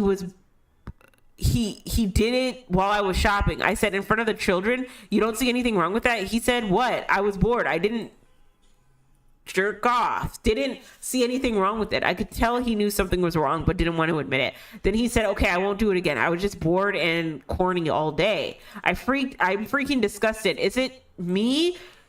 Or is this extremely concerning and disgusting behavior? I've been telling him he's a corn addict for over a year now. I found out about the things he has hidden. He's adamant that he doesn't have a problem. I think this says otherwise. Am I overreacting? Edit to add. If one more man comments defending this behavior because clearly I'm not pleasing him enough or insinuating it's my fault in any way, I'm going to lose my damn mind. I never withheld intimacy. You guys are having sex daily. We had sex daily. You guys need to take a hard look in the mirror and ask yourself why you blame women for a man's disgusting behavior. Yeah, unfortunately, you're going to get the incels who are like, well, obviously you're the problem. But like, let's take both parties out of this context, okay? We're taking the wife out and the husband out. There's kids involved.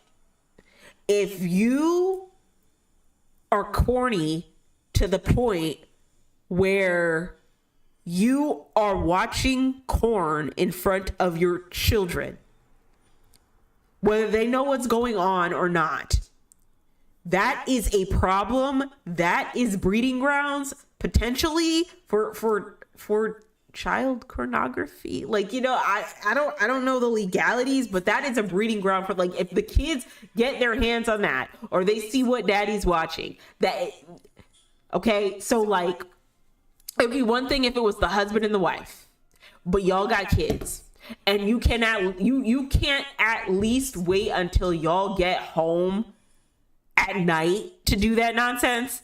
Really? With children? Like, it's giving corn addiction. And, you know, I'm pro swipe over here. I'm pro SW over here. I always will be.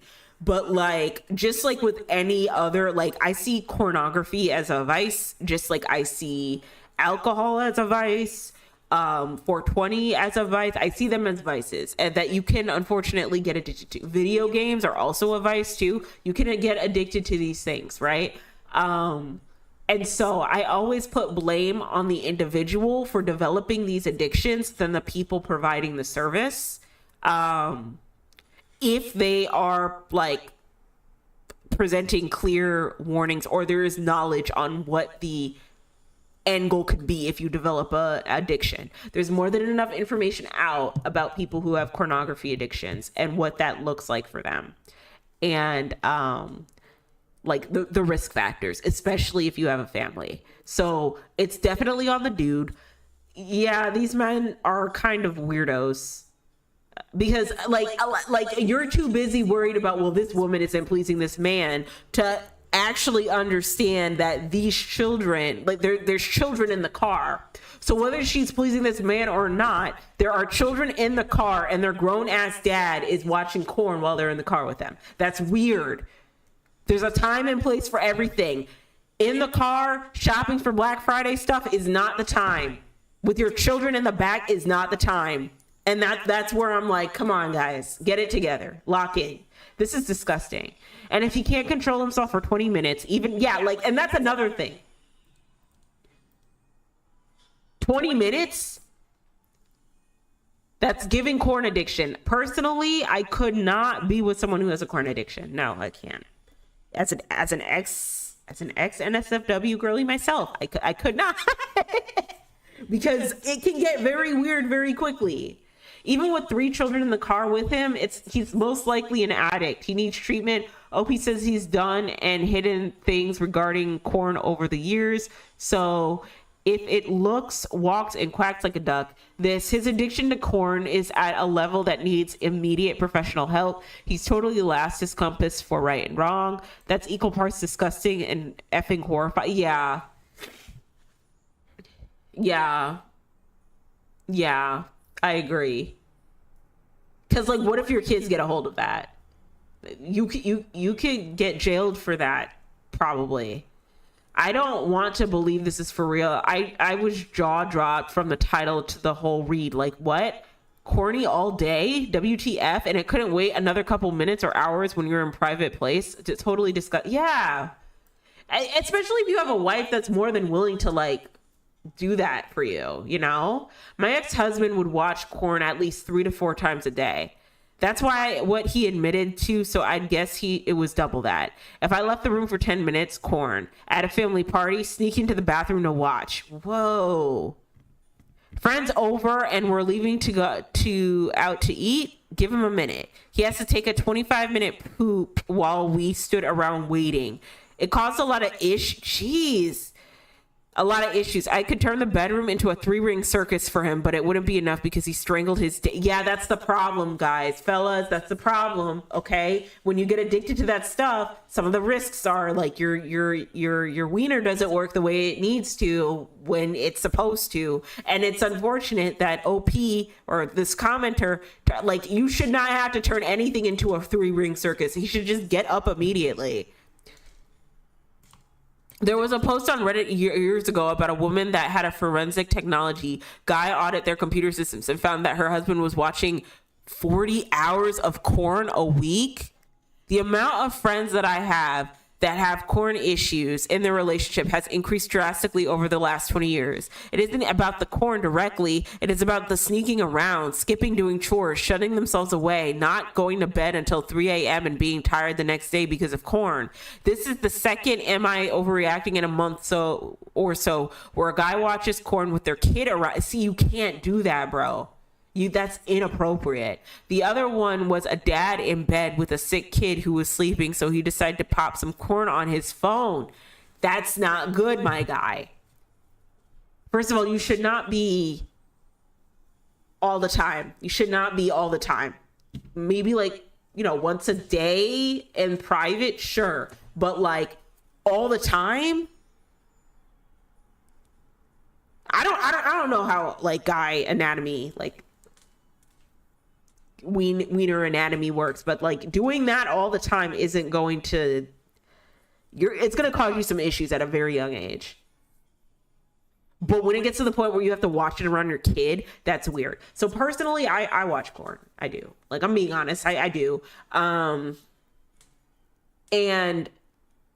it's never gotten to the point where, like, I have to shut myself out to watch corn.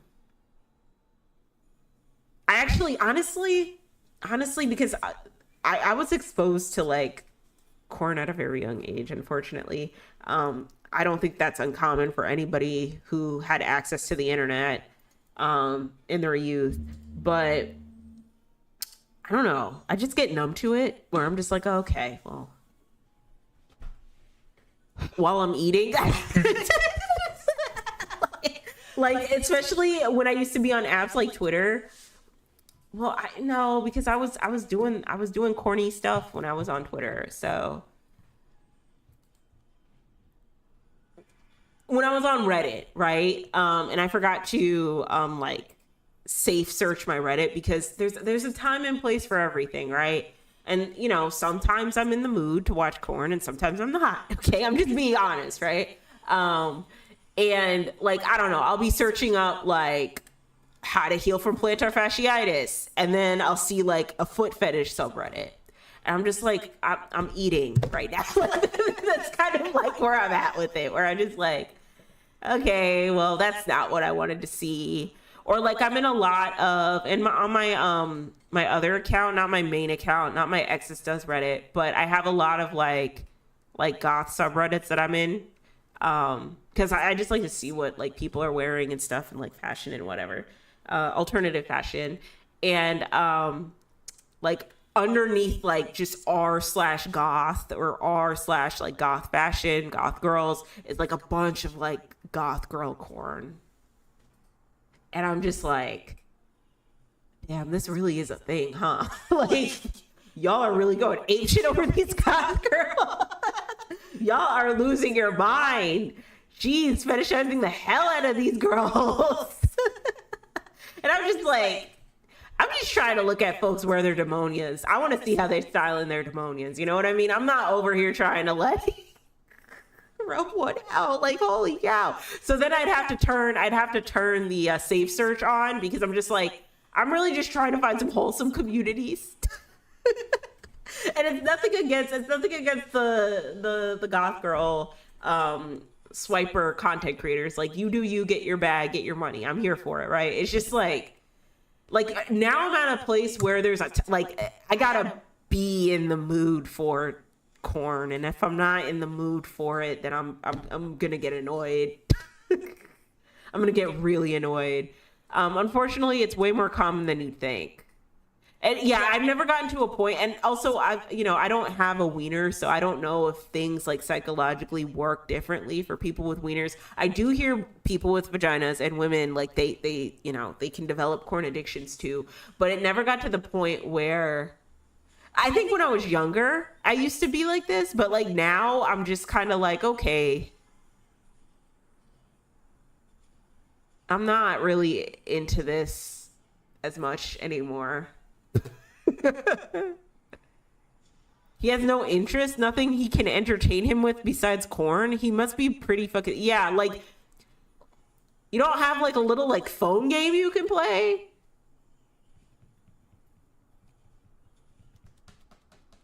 Some of us need hobbies. Can I just be real for a second? Like, if I've learned anything from the past 5 years of social media, a lot of us need some hobbies.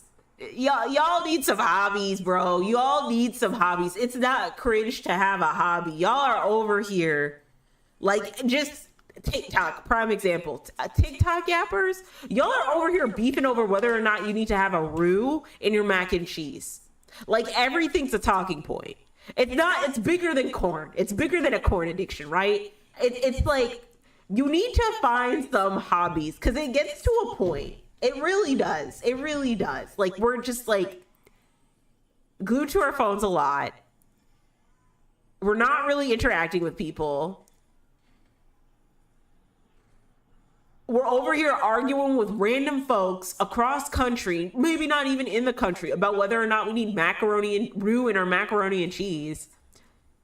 We're over here inserting ourselves into the lives of people who, are grateful enough to share their lives with us. Whatever tidbits they want to, we're inserting ourselves into their lives, creating talking points, creating analyses. Like, it gets to a point. Like, these are regular, like, especially when you film people without their consent, especially when you tell story times, especially when there is a creator that you think rubs you the wrong way and they get canceled or whatever. Like, it just gets to a point where it's like, do y'all not have any hobbies? Do y'all not have anything better to do? again, going back to the civil rights hair argument, coming from 2014 natural hair community social media, how did we get here to where we think that wearing our hair out naturally is civil rights hair? Like, how did we get like what? Like, I know folks would joke about, like, sometimes men will look at you when you wear your afro and be like, right on, my good sister. And we'd be like, okay, like, we're just wearing our afro. It's not that serious. I've had that happen to me before too. I really don't like that. Like, that really bugs me a lot. Like, I'm just wearing my hair, my guy. Like, cool it. You know what I mean? But when it gets to the point where you are spending a majority of your day fapping to corn, where you are watching corn while your kids are in the car. Like, I don't even have kids, and I wouldn't even do that around my parents. I would, before I'd even go and see my parents, I'd delete all my pictures, I'd delete all my videos, I'd erase all my history, and we are not watching corn while I'm with my family. Like, we're just not doing that. Hello? The little boyfriend I'm talking to, well, I'm not talking to him. Like, like, hello? Like, I don't know. It's just, ugh. Let's see some other comments.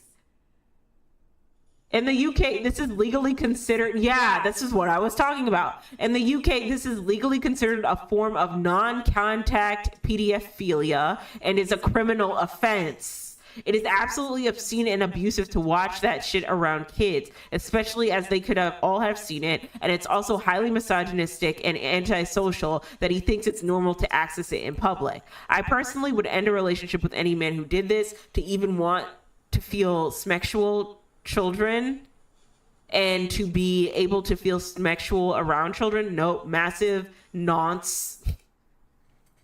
That must be a UK terminology, red flag. No, I agree. I absolutely agree that it gets very, very weird when you're watching it around kids, and it can be this.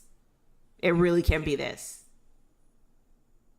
It really can be this. And I wouldn't be surprised, because, like, you should know better. You know what I mean? You got to be careful around children. I have a friend, he doesn't even feel comfortable cussing around children, and he will clock everyone. He will be like, do not cuss around kids.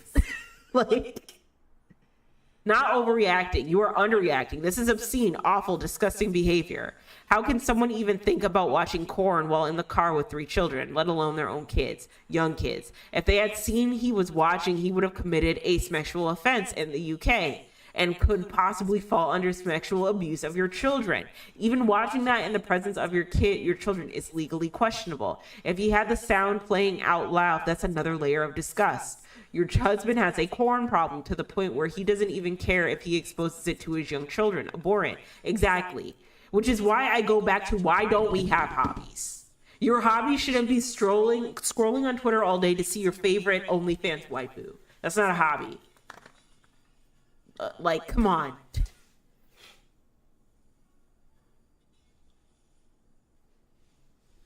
I will say, a lot of these social media platforms do make it easy for you to access. Well, not all of them. I would say Twitter makes it easy for you to access corn. And for whatever reason, we're always going to blame the OF models, but we're not going to blame the CEO who owns the platform. Because, like, half the nonsense that you see on, half the NSFW content that you see on Twitter, very rarely would you see it on, like, Instagram or TikTok without it getting flagged. You'll see, like, thirst traps here and there, but that's it. Facebook's another one. I don't know why, but, like, I'm on my, like, my family, like, my family Facebook, so, like, it's just me, a picture of my face, and then, like, sometimes my family will comment, and then I'll block them because I really don't want my family in my business like that. But I don't really interact on that Facebook at all. But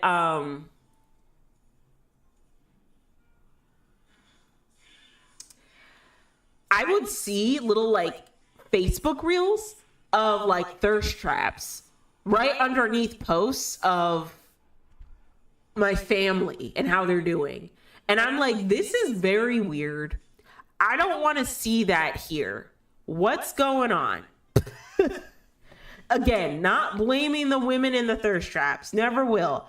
I'm blaming Facebook and Twitter and some of these social media platforms that are okay with this content to run rampant on something like Facebook where you interact with your family.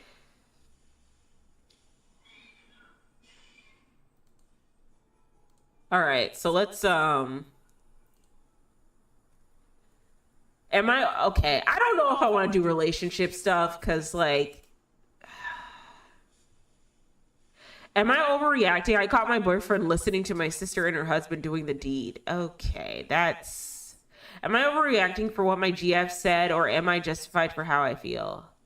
Am I overreacting? In-laws staying with us and it's ruining my marriage. Okay, let's do this one. Family is fine. My husband and I have been together since 2023 and had a daughter in 2024. She just turned 1. His family lives out of the country. They have... I would have called CPS. Thank you, James. See, James knows what it is. I agree. I would have called CPS too. Sorry, we're going back to the corn addiction one. Like, why would you, like, if you are watching corn in front of your kids, that, like, there's something going on there. Like, you gotta go get help. Because it should never get that bad. There should, like, if anything, before you watch corn, there should be like a mood where you feel comfortable. I would never feel comfortable watching corn around kids. Okay? The fact that some people are over here spending like 40 hours out of their week watching corn. Like I said, at some point it gets boring. Like, you know what's going to happen. You know what's gonna happen. Like, I don't know. Anyway, they already had a visa and wanted to visit the granddaughter and potentially change their visa to permanent. They have been here almost 3 weeks and I'm going insane. They are messy. They had maids before coming. They haven't really spent time with their granddaughter, and other than the wave of hey or 5 to 10 minutes a few times a day, my husband, who already doesn't have much time, is catering to their every need. He hasn't been spending much time with our fighter or daughter. I think that's daughter or me.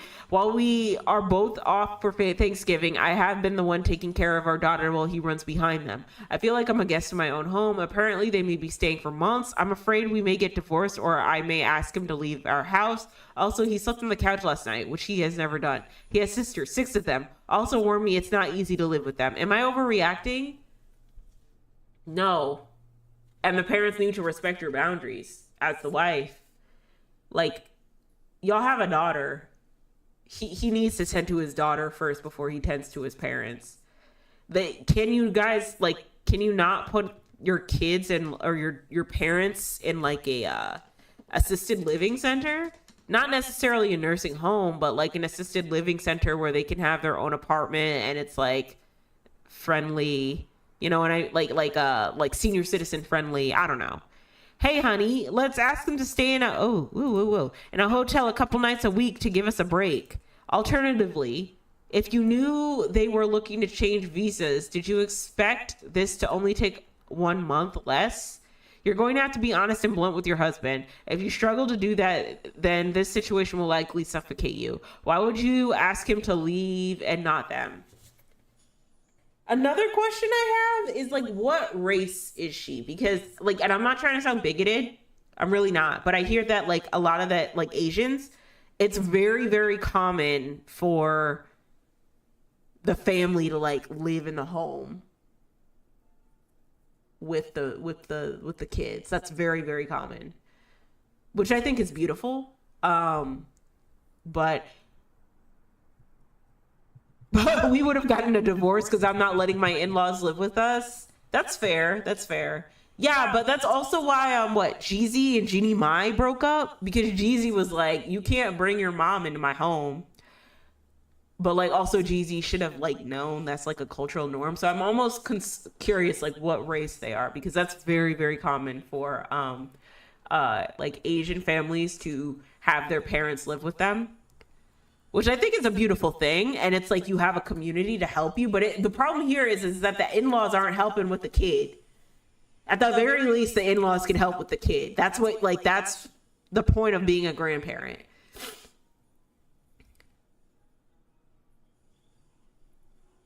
You know what I mean?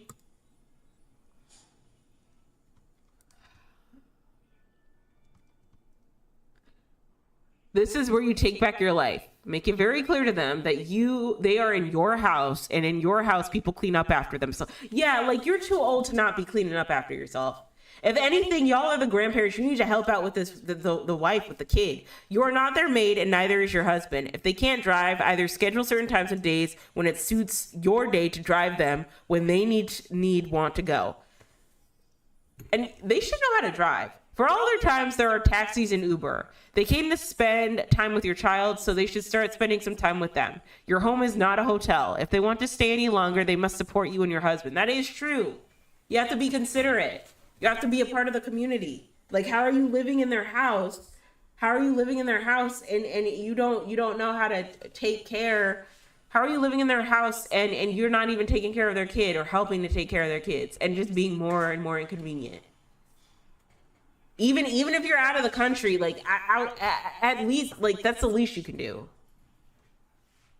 They can. They're just choosing not to. Mother-in-law, you and father-in-law need to clean up after yourselves, or you need to leave my home. I'm not your maid. You'll also have to cook the meals or order in for half of the days each week. I'm no longer cooking for you or buying you. This is so inconsiderate for someone who has a kid. Like, this should not even be a concern. Buying your meals. You also need to buy your own groceries and stop eating and using mine. And you'll have to Uber. Husband and I won't be driving you anywhere, and you're not using our cars. You can stay until December 10th, but you need to be gone by then, not a minute after. You've overstayed your welcome at this point, so things are going to have to change exactly what I said, exactly what I said, or you can leave. Flights are available as early as tomorrow. Who cares if they get hurt or offended? They don't care if they are hurting or offending you. Match their energy. They can, they choose not to. Okay. Yeah. Because at the end of the day, in the household, the person who's the most important is the baby, you know? And so even if you're not going to help out around the house, like, at the very least, you should help around the house if you are an in-law. You know what I mean? At the very least, at least with the daughter. And if you're not even doing that, then, like, what are we doing? And where are the sisters? Why aren't they helping? So this is an interesting change of events. The sisters are the ones who are taking care of the parents, but the son is. Usually it's the other way around. All right. I'm going to take a 10-minute break. I had to take a break. So I'll be back shortly, and I'll read a couple more stories and kind of end things for tonight. Okay. I'm feeling a little stuffy in the nose, so it's getting a little difficult to read. So I'll be back shortly, guys.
I'm back.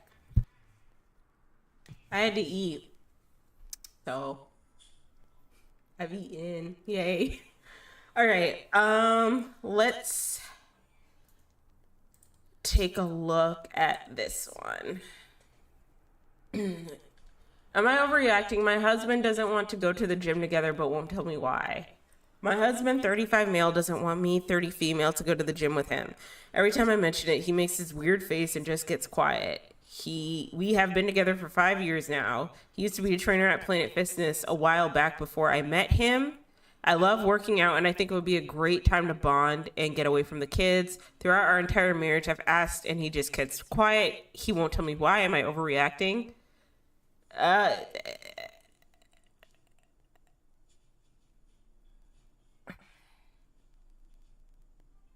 Yeah, I don't know. Maybe, but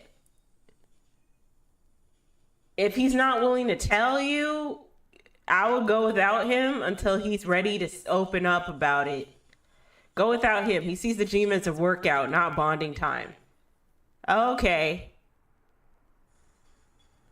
Okay, that's a take. I hate it when I'm working out and my husband's around. All right. Would you be willing to tell him though, or would you shut him down? There are all kinds of legit reasons to not want to work out with your partner, but there aren't any legit reasons why for refusing to say why.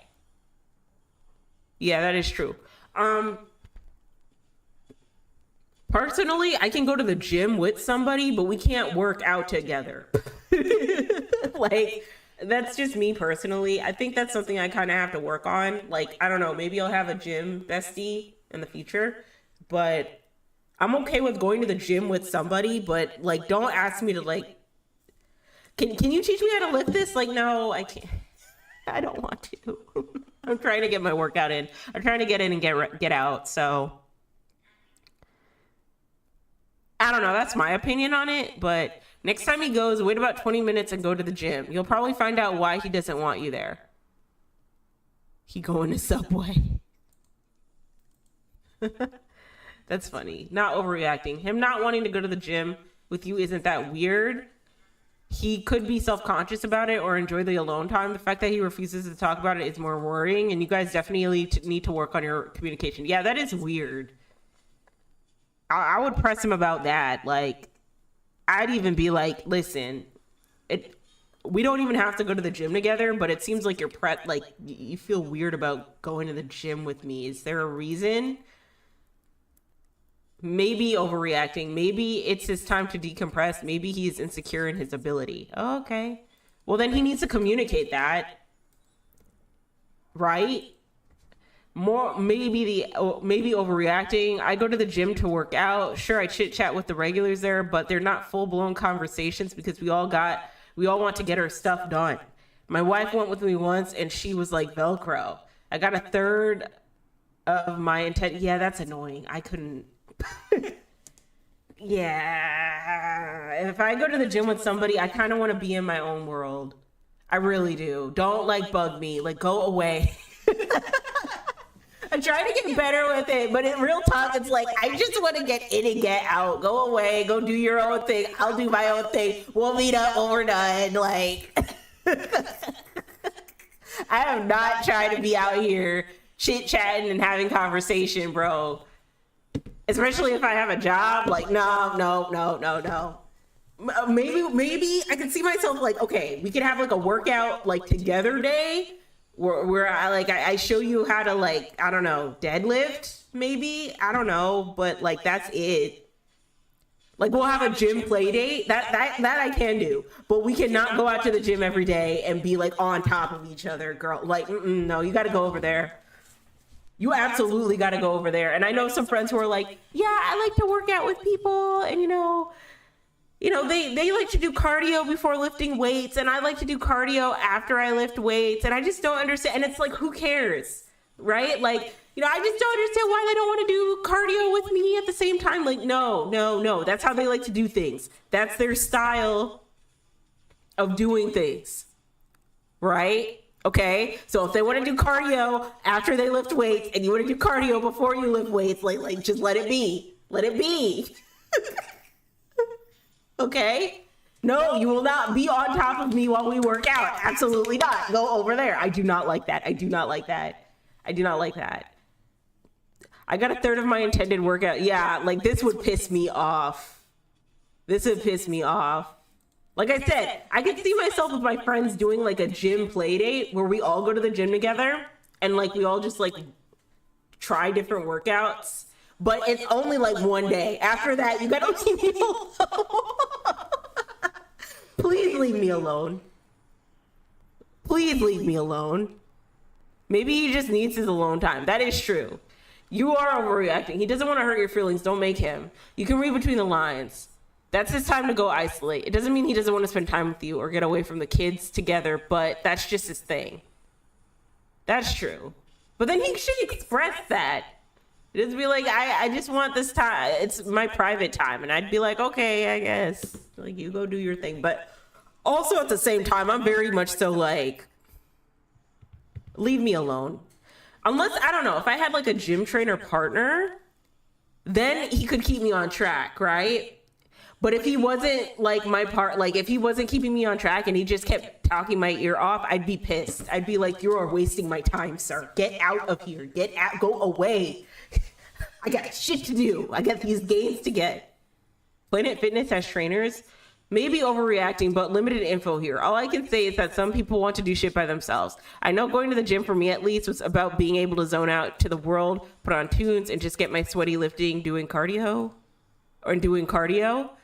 I don't want to talk or socialize. I don't want to help or be helped. When my children were young, I valued this time a great deal because once I was home, I was making dinner and helping my wife with kids. Yeah. And so also another thing, the gym, one of the gyms we used to go to, like so many people would just congregate and talk with each other. And I'd just stare at them and I'd be like, what are we doing here? Why are we talking with each other? Why aren't we lifting? Get out of my way.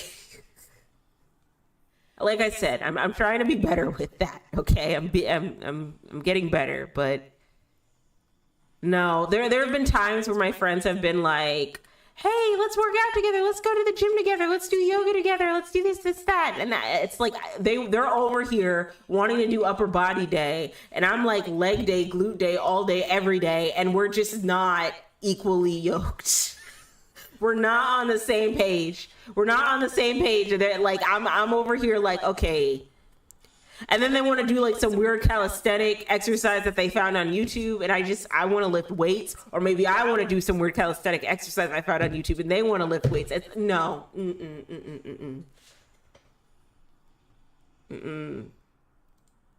No. Am I overreacting? Mother-in-law wants people to start coming over our new house that me and my partner just bought.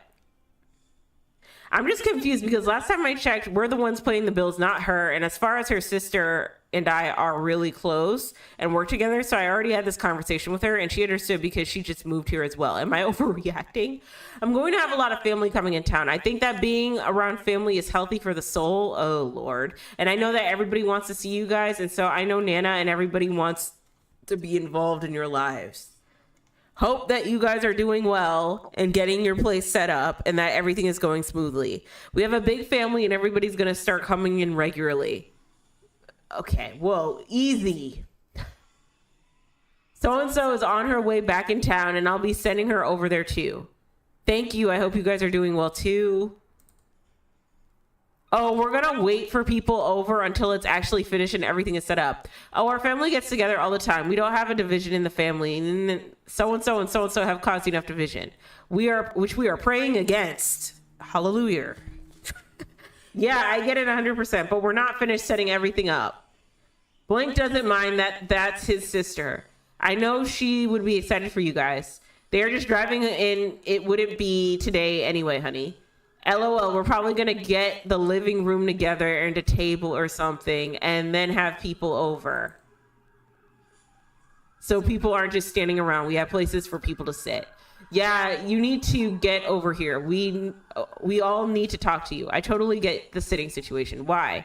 because family is family and we aren't going anywhere. Family is blood for life. So I'm telling you, I would like to speak with you as your mother. That's why. You said you were coming over anyway. I have some things to give you. I never said family would be going anywhere. I just would like to wait because our house isn't done. I was talking to so-and-so. Okay, I already know how you feel.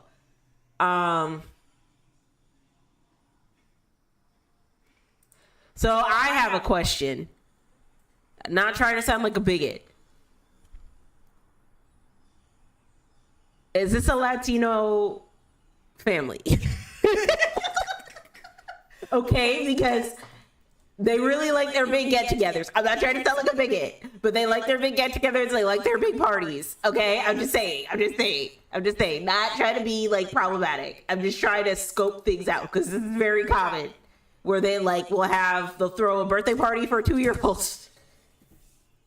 They'll throw a birthday party for a 2-year-old, and it won't end until 5 a.m. the next day, which I love. But that would help the context a little bit because culturally I know that that's like kind of what they do. But then, this feels like a POC family. This feels either like a Caribbean or a Latino family. I don't know why, but that's just the vibe. I don't think they're overreacting though, because that's their house, not mother-in-law's house. Like, you know what I mean? Like, you can't just invite a bunch of people in unannounced and they don't even have anything in the house yet. I don't know. That's a little overbearing. Not overreacting, but this is your husband's problem. He needs to stand up for you. But yeah, he does.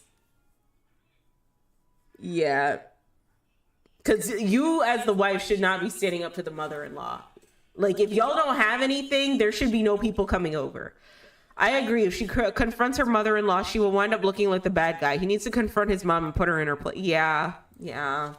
He has a wife now. So, principle, I agree.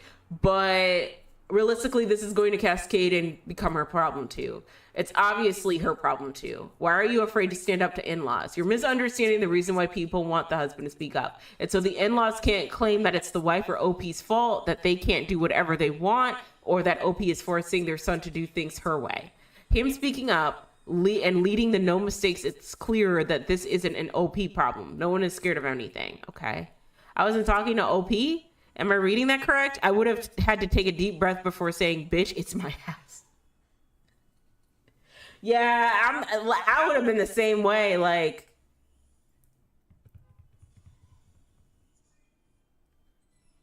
yeah, bro, this is my home. What are we doing? You don't live here, I do. But like, then again, boy moms kind of don't really stand up to their mothers. And then also, like, depending on what race the family is, it might be common for them to have a lot of parties, and it's still not okay. Like, I'm not like making excuses like, oh, they're Hispanic. Like, no, it's still not okay. If you don't want anybody over at the house to have a party, you don't need to have anybody over at the house to have a party. But it's just like, I'm just trying to understand. I think what I'm trying to understand is, why does a mom feel so comfortable in wanting to invite everybody to an empty house with nobody to sit anywhere? Like, why does mom feel comfortable with that? That's weird. That's weird for me, in my opinion, in my humblest opinion. She's super effing crazy. You just want to move in and set up, and she's going off about the division in the family. Shit, spoiler alert, she's the problem. Whoever she tagged. Your husband needs to, the husband needs to be like, yo, we're not doing this. To stand up for you and set a boundary, right the F now, or you have a husband problem. Yeah. It seems like the husband isn't willing to stand up, and that's already like not a good sign. It's not a good sign, in my opinion. So I don't know. I don't think she's overreacting, but boyfriend needs to say something, or husband needs to say something. Husband needs to be like, look, the house isn't ready. Because what do you mean, as your mother? That's why. I know you're my mother, but you can't come in here. Hello? Like, you gotta release the umbilical cord. He's a grown man. Am I the asshole for telling my date that he's misleading? Oh, God. Okay. We're at the 2 hour and 50 minute mark. I'm going to read this story and then I'm going to cut it here. I will say that I do get low-key tired of, like, I don't know, dating advice, gender war stuff. But, you know, I'm not spending, like, my day, like, ranting and raving about it. It's just, like, sometimes I feel like everybody's situation is different. And when you ask the internet to put their input into a very unique situation of who you're dating and yourself, it can get very weird very quickly. But I'll just read this real quickly and then we'll end things here. I, 26 female, met a guy at a wedding last weekend. We've been texting all week. He asked me for a date tonight, but I told him I work till 8:30. He told me to come to his place so he could cook us dinner. We have a lot of mutual friends, so I figured it was safe. I asked him what he planned to cook, and he said it's a surprise. He asked me if there are any foods that I definitely do not like, so I assumed he was putting a lot of thought into it. When I got there, the place was, the place was a total mess. Empty cans, empty potato chip bags, dirty dishes on the coffee table, dishes piled up the sink and the countertops, clothes thrown everywhere, like a stereotypical frat house. How old are we? 26 female? Okay. How old is he? Like a stereotypical frat house, except this man is 29 and lives alone. I tried to ignore it, but part of me was a bit offended that he didn't even try to make an effort to clean. I'm not a neat freak by any means, but really? Anyway, he ordered Chinese food and it's on its way. Oh, you're in real time. This was a day ago, guys. This is in real time. Okay. Like less than 24 hours this post was made and she was at the apartment. No offense, for a first date, I ain't going to nobody's house, nobody's apartment. That's not a date, that's a hookup. We trying to smash? Like, you know, we're going on a date. Like, we're going to a restaurant. Like, what are we doing here? I casually asked if he changed his mind about cooking. He then nonchalantly told me that he planned to make Chinese food, but his oven was acting funny all day, so he figured ordering it was the next best thing. Okay, I get it. That shit happens, but kind of weird he didn't mention that earlier in the day since he seemed so eager to cook for me in the first place. Again, first date, I'm not going to your apartment, sir. We can do a picnic day. Like, if you really want to make me food, that's sweet, but we're going to eat it at the park because I don't know you. You could be Jeffrey Dahmer Jr., okay? Like, no. I honestly think he never had the intention of cooking, but didn't think I'd call him out on it. Anyway, we sit on the couch and he's watching a TV show. He expects me to be into it right away. He started explaining things to me as if I had only missed the first 5 minutes, not several seasons. No attempt at conversation about anything other than the show and a few comments about the food when it arrived. He turned on another episode after the first one was over. After an hour of watching a show I didn't want to watch, I started scrolling through my phone, and then that's when he finally said, "Sorry, I guess I'm being rude. What did you want to watch?" Are we neurospicy? Is he neurospicy? That seems like a very neurospicy thing to do. But even if you are neurospicy, like that does not mean that you don't have any social standards, right? Like, I took the opportunity to tell him that I was tired and wanted to go home. He looked confused, but asked me what it is that I wanted to do that would make the night better. I wasn't comfortable. I wasn't comfortable getting into all that while I was inside his place, so I just said I was tired and left. However, I did text him afterward to explain that he was very misleading. He made it seem like we were having a romantic evening, and he didn't even have the decency to clean or give me a heads up that his oven broke. And hey, I'm cool with the takeout, but at least be honest. I also told him that it's difficult to get to know someone when you're making them watch a TV show that they've never seen before. I told him that it was obvious he just wanted to hook up. Yeah, that's what it's looking like. That's what it's like. Because I'm making you dinner at my house on the first date. Hello, you trying to smash that? Like, just be honest. And I'll see if I can match your freak. Like, and that's not what I'm looking for. His response was, "My bad. I didn't realize you were so high." Oh,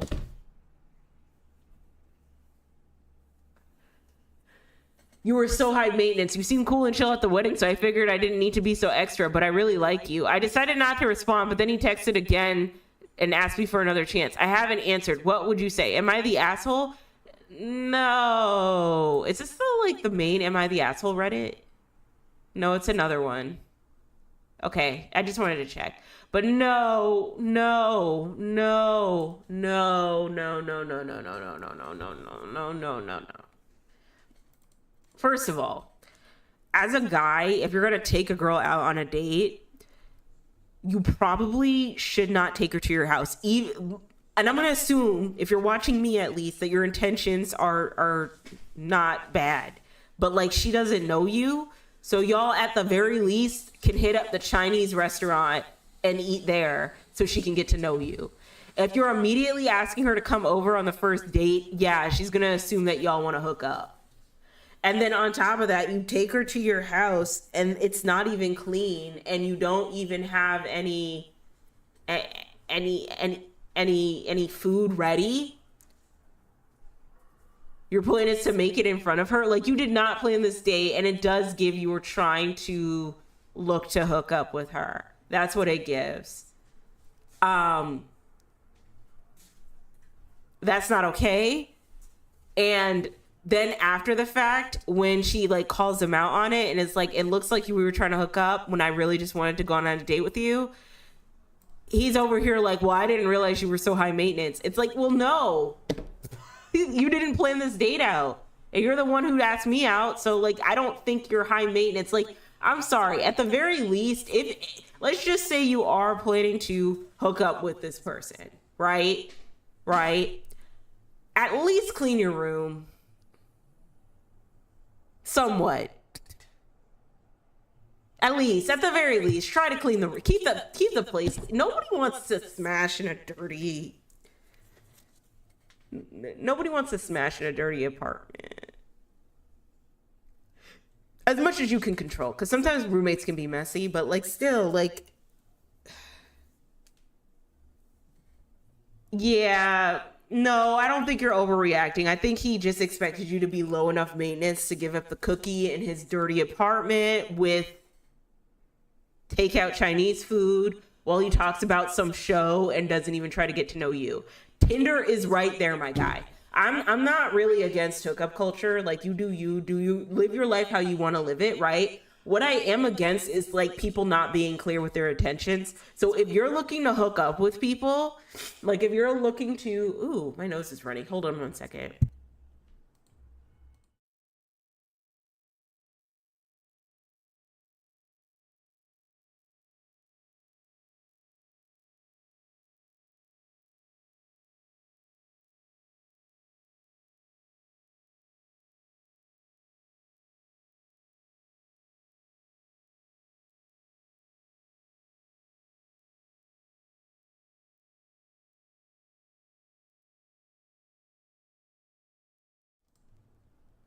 Okay, we're back.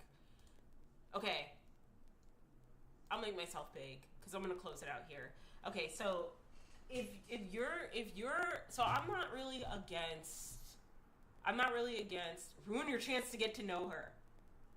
That would have ruined your chance. Yeah, I agree, James. James says that would have ruined your chance. Ruined your chance to get to know her. Exactly. Yeah. So my whole thing is I'm not really against hookup culture at all. Like, people do what they want to do, and I feel like the more you shame people into like not like into like hooking up or having casual sex, more than likely it creates like harmful scenarios. So like, people are gonna screw around and do what they want. That's their business. But I'm all the way against people not having clear intentions of what they want to do. I've said this before, but situationship culture, that shit's gotta die. Either you want to be in a relationship with somebody or you're polyamorous. That's where I'm at with it. And like dating someone exclusively, there's nothing wrong with that. Or like, say you're dating a couple people exclusively, I don't think there's anything wrong with that. But when it's like we're hitting the 5 to 8 year mark and you still not calling so and so your partner, your girlfriend, your boyfriend, that's where I'm like, what are we doing? What, like, already in my mind, you're telling me that you don't know how, like, you don't know how to make decisions for yourself. Like, you just don't know what you want. And you're incapable of making decisions. And so, with that in mind, in this story, what's really throwing me off is that the guy that OP was pursuing, y'all met at a wedding. That's a very casual way. That's a very like genuine way to want to meet someone to go on a date with. If OP's, date really wanted to hook up with somebody, Tinder, Badoo, Hinge, all those apps where you can match up with somebody, you could have absolutely found a hookup, and then it wouldn't have warranted you having to clean your house or whatever. Although, if you're smashing in somebody's home, I feel like, or if somebody's smashing in your home, I feel like you should have the common decency to keep the place clean, at the very least. Okay? And so, already that's where I'm getting thrown off with the dude. Right? And then it's like, okay, OP is working, so already you do not want to inconvenience this girl. Like, why didn't you have the common decency just to take her out on a date? Or, like, if you were gonna, like, were you actually gonna make the Chinese food? Like, be honest with her and be like, hey, by the way, I'm gonna be making some Chinese food. But I was thinking about making Chinese food, but my oven's acting funny. Or the plan is for me to make you Chinese food. It feels like he was just trying to get her over to his house. But also, more importantly, and this is for my ladies, okay? I like, if you're going to someone's house for a hookup, I mean, that's your business. Just please, like, reach out to your homegirls to let them know where you are. But, like, for dating somebody, like, on a first date, I would definitely not go to somebody's apartment on a first date. Absolutely not. No. That's not a first date. We're smashing. That's Netflix and chill. You know what I mean? No, we're either going, like, we're going to the Chinese joint. We're going on a date. Like, we're going somewhere, but I'm not. Oh, shit. Okay. I don't know how much y'all heard, but oh, crap. Damn it. Okay. I'm gonna start over again. Hopefully you guys heard most of what I said. I know the video capture device captures my sound, but basically, if you're going on a first date, it should not be at somebody's apartment, in my opinion. That's like 7th or 8th date when you've finally gotten to know the person. And even then it can get pretty weird. You should not go on a first date with somebody and it be their apartment, because y'all are just smashing. Like, that's just what that is. And it really does seem like he was interested in smashing because he didn't have anything planned. And then while, like, he's not even trying to know you. He's just watching the show and expecting her to know what's going on. I wonder what show it is. Is it One Piece? Because, like, One Piece, you got to explain everything. No matter where you are in the story, you like, it's episode 1, you got to explain everything. High maintenance to him, keeping a tidy home and communicating dinner plans. Bye. Yeah, that's another thing. Like, you want a low maintenance girl that's okay that you're messy all the time and you don't know, like, where to have food. You know what I mean? But like I said before, I am never against hookup culture. Like, you do you, just as long as you do it safely. I don't think there's a lot of shame I don't think there should be a lot of shame built up around hooking up with somebody. Like, the more shame there is, the more people creep around, the more dangerous the situation becomes, okay? Like, just do you, just be safe, right? Like, please be safe. If you're a woman, use birth control, wear a condom, get tested, all of that. If you're a man, you too get a condom, get tested, okay? Don't release inside your one night fling. Like, come on, get it together, all right? But more importantly,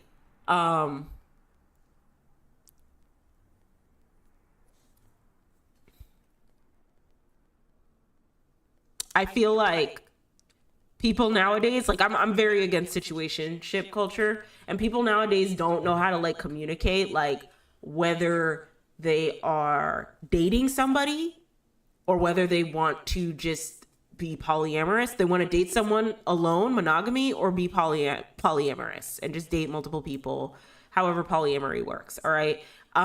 Situationship should not be happening and lasting onward like 5, 8 years. Like that's weird. Like that's either your girlfriend or it's not. And if it's not your girlfriend, don't waste your time. Move on and find somebody else. Like, come on. Like I said, that tells me that you don't know how to make decisions as an adult. Like you're iffy on committing on decisions. That's weird. And him saying that she's high maintenance, I don't know. That just gives manipulative. That he's not willing to account for the fact that he's dirty AF. So, nah, don't give him another chance. He tried to make you feel like shit when he did the whole I didn't realize you were high maintenance. He is already putting you down. He knows he is a slob who doesn't clean. Also, like, dirty dishes, bro. With a visitor, I don't know. If he can't put in basic effort for the start, the potential relationship will be a shit show. Just text back something polite with a hint of sarcasm. Hey, sorry, I don't think we click. You seem cool and chill at the wedding too. I didn't realize you would live in such a pigsty. You live in such a pigsty. It was a bit of a turnout. I don't really like you enough to put up with that. Hope you find a girl who's cool with that lifestyle. I didn't realize you were a no maintenance kind of person. It's a great way to put it. Yeah, I don't know. Just common decency. That guy didn't want to date. He wanted to hook up. And if he wants to hook up, then Tinder and freaking Tinder and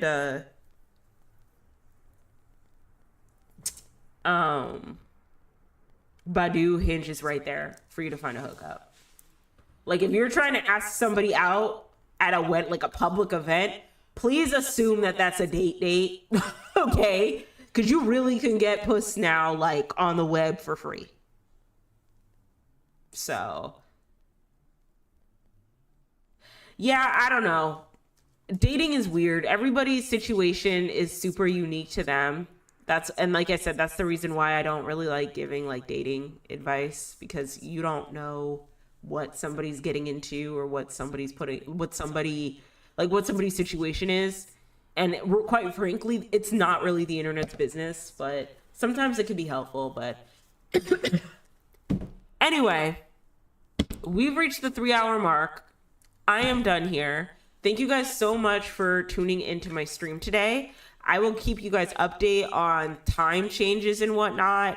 I'm going to get back into doing the Hey Exes, What's on Your Mind series. It's just these past couple of weeks have been a little crazy.